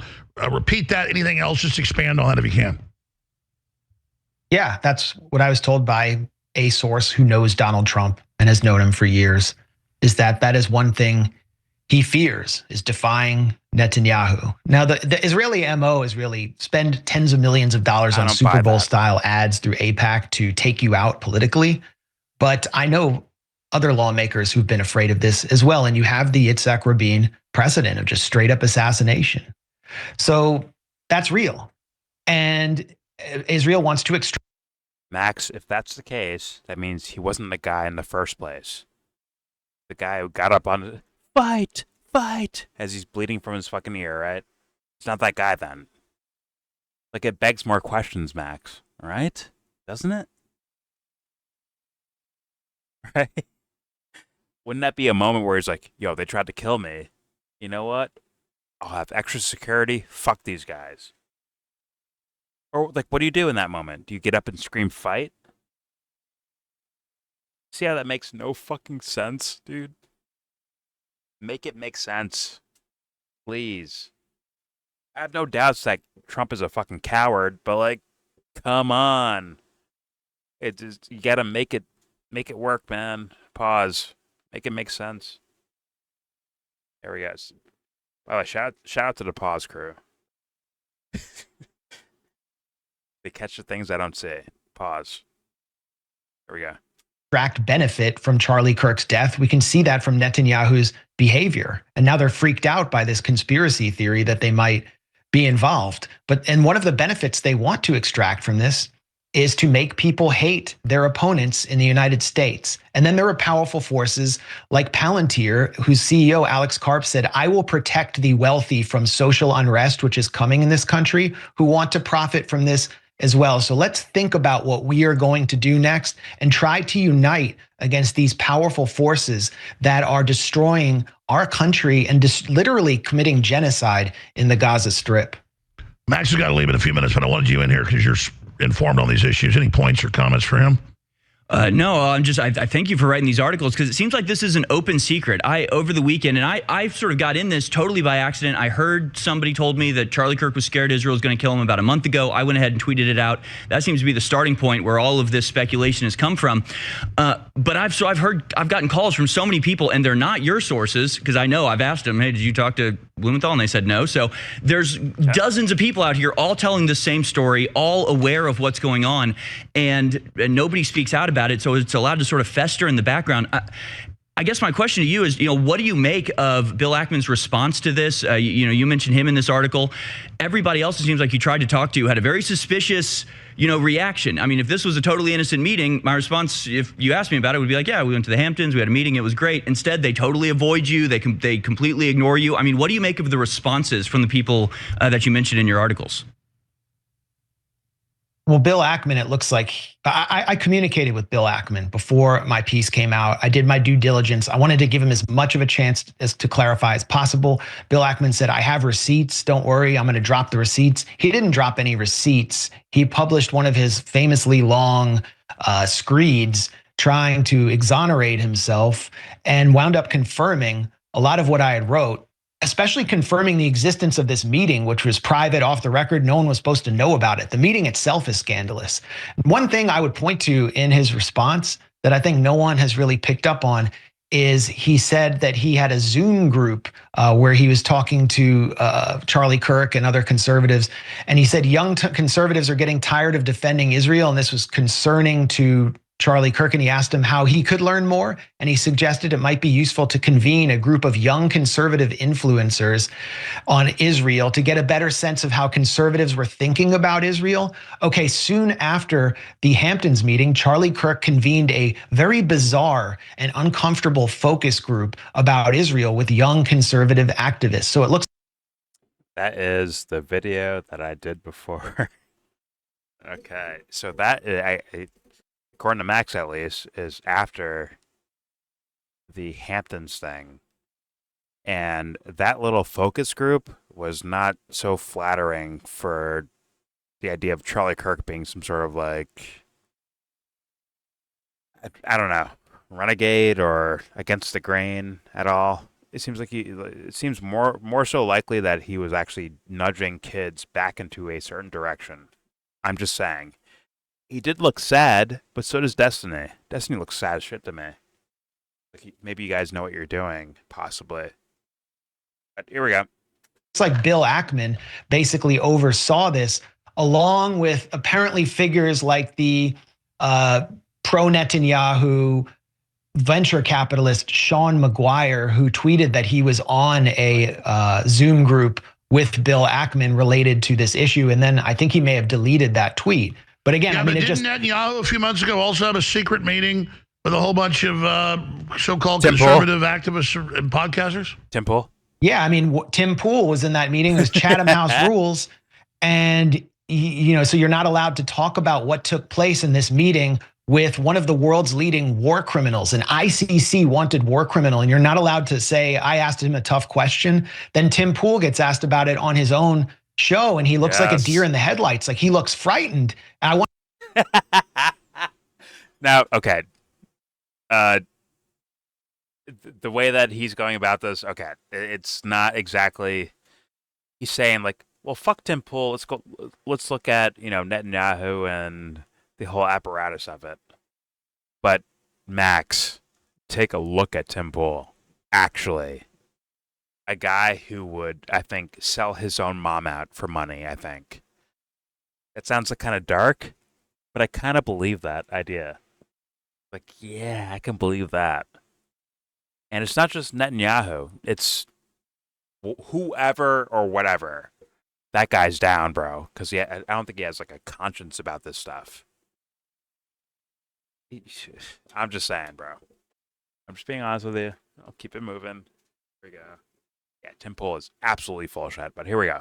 ICC wanted war criminal, and you're not allowed to say, I asked him a tough question. Then Tim Pool gets asked about it on his own show, and he looks like a deer in the headlights. Like, he looks frightened. And I want to hear more from Tim Pool about this. It's like you're joining the firm and you're not allowed to. Shout out to Tom Cruise. But Max, you have to realize, like, Tim was asked about several things before that he had inside access to. Whether it's Assange with, what's his fucking name, bro? Grinnell, right? Is it Richard? Richard Grinnell? I'd be fucking his name up. But a part of like a group chat thing that he had access to, understanding that Julian Assange was going to be arrested, like, within days. Like, he knew. He had access to that info. He had that story right there, and he didn't publish it at all. He didn't cover it. Like, that should be, like, damning as fuck, right? For the guys like, hey man, I was at Occupy Wall Street. That should be like, oh, that's a red flag. Got it. But once again, instead, because of the idea of strategy and playing politics, most likely that Max is going to lean towards, look what Israel did. Which means we all fucking lose. Don't worry. No one's listening. Here we go. In this meeting with one of the world's leading war criminals, an ICC wanted war criminal, and you're not allowed to say, I asked him a tough question. Then Tim Pool gets asked about it on his own show, and he looks like a deer in the headlights. Like, he looks frightened. And I want to hear more from Tim Pool about this. He's been asked questions about It's Venezuela. like you're joining the firm, deer in headlights, and you're not allowed to leave or something. Like, we don't even know what happened in that room. It is frightening. Well, I know you got to go, but in closing, you got to join us again soon. Max Blumenthal, but in closing, if Israel's the most unpopular country in the world in big Gallup polls and others, and Netanyahu has been holding on to power using the standout of October 7th and funding Hamas secretly before that and all the rest of it, how does Israel extricate itself out of this? Because the idiots that want to blow Israel up, even if you hate Israel, they got nuclear weapons, aren't going anywhere unless the Samson option and the whole world ends. I mean, how do we get out of this? How does this de-escalate? The only way out of this is for an American president to advance American values and shut down the flow of weapons that Israel is using to literally wipe Gaza City off the map and then expel 2 million people who will be scattered like the wind to Europe and elsewhere. Who knows what will happen then? If this doesn't happen, and they know this won't happen under Trump, they believe they completely have him under their control, that Israel will be at perpetual war and will go to Iran next and wage a devastating war in which the U.S. is expected to get involved. And you have like all of these administration people who actually want to confront China, but they can't do that because they spent all their THAAD missile stocks on defending Israel for Max 12 Blumenthal, days. perfect ending, great. I mean, like almost scripted, like perfect. Perfectly really done. Look at that shit. Anyway, hey, Mac, shut up. Mac, shut up. Anyways, we have a board meeting here of who the fuck knows. Like, perfectly on point. How do people fall for this? I swear to God. He purposely like shut down certain like things that Max was actually saying. By the way, Max has actually been like actually professional about this, believe it or not. Where it's like, oh no, we have no idea who it is, but like we should investigate, and these events have happened. There's some room where he goes like a little bit narrative building, for sure, but that could be his bias for all we know, right? Which is just like trying to be fair. And Alex is like actually like a fucking hockey goalie. He's like fucking split here, right stick here. He's like fucking blocking shots. He's playing hardcore defense. Oh my fucking God. And it's like, I step back and wonder, I'm like, well, who fell for this? What happened? Who fell for this? And then I hit play and I'll back up a little bit more. I just want to hear that whole exchange again. Here we go. How do we get out of this? How does this de-escalate? How do we get out of this? The only way out of this is for an American president to advance American values and shut down the flow of weapons that Israel is using to literally wipe Gaza City off the map and then expel 2 million people who will be scattered like the wind to Europe and elsewhere. Who knows what will happen then? If this doesn't happen, and they know this won't happen under Trump, they believe they completely have him under their control, that Israel will be at perpetual war and will go to Iran next and wage a devastating war in which the U.S. is expected to get involved. And you have like pretty likely all of these administration people who actually want to confront China, but they can't do that because they spent all their THAAD missile stocks on defending Israel for Max 12 Blumenthal, days. perfect ending, great point. Join us again soon. Which is all join our regularly scheduled program. And they end it right there. Got it. Yeah, the idea of, well, war with Iran has not stopped. I don't care. I'm sorry. I don't. And I know there's dummies out there that are like, oh my God, bomb fell, then bomb fell, bomb stopped, war over. That's not the case. That's not how fucking warfare works, apparently. So yeah, they are still stuck in a war there, but it's not Israel controlled. But that's Max, I think, advertising and placating to an audience because maybe that's where their entertainment level is at mentally. Right? If you don't say it's just Israel doing it, they don't get entertained enough, so thus they leave the story. Maybe that's where he's at. I don't know. The point is, at some point, someone's got to be fucking honest about this shit. Like, seriously. But apparently that's not now. So for now, enjoy Alex and the 2 words from Harrison and Max Blumenthal. Good luck, guys. And Tucker Carlson. Enjoy him too. But for now, I'll leave it there. There's your video. Please subscribe if you feel like. Comment. Agree, disagree. Tell me what you think in the comment section. I mean, Tucker made some leaps. Max made some leaps. The Harrison Smith guy made some leaps. But Alex Jones is a fucking liar to me. Blatantly a fucking liar. There's no way around it to me. He comes off as dishonest and trying to subvert stories as they're being said to him. Here, you know what, Max? This is your platform. Max says like 10 words. Wait. But Trump has the biggest dick in the room, right? The biggest cock on planet Earth, doesn't he? That's what Alex does. But you know what? I could be tripping. Please tell me in the comment section. Do not forget to share, support, hopefully donate to all the links in the description box. Please check them out, read them, share them, then donate. All of it is very much appreciated. Also, check out the Discord link if you want to join that and talk some shit. Talk about movies, music, politics, philosophy, all the good stuff in life. Please go ahead. All links, description box. And with all that said, please give this video and Alex Jones a big old thumbs down.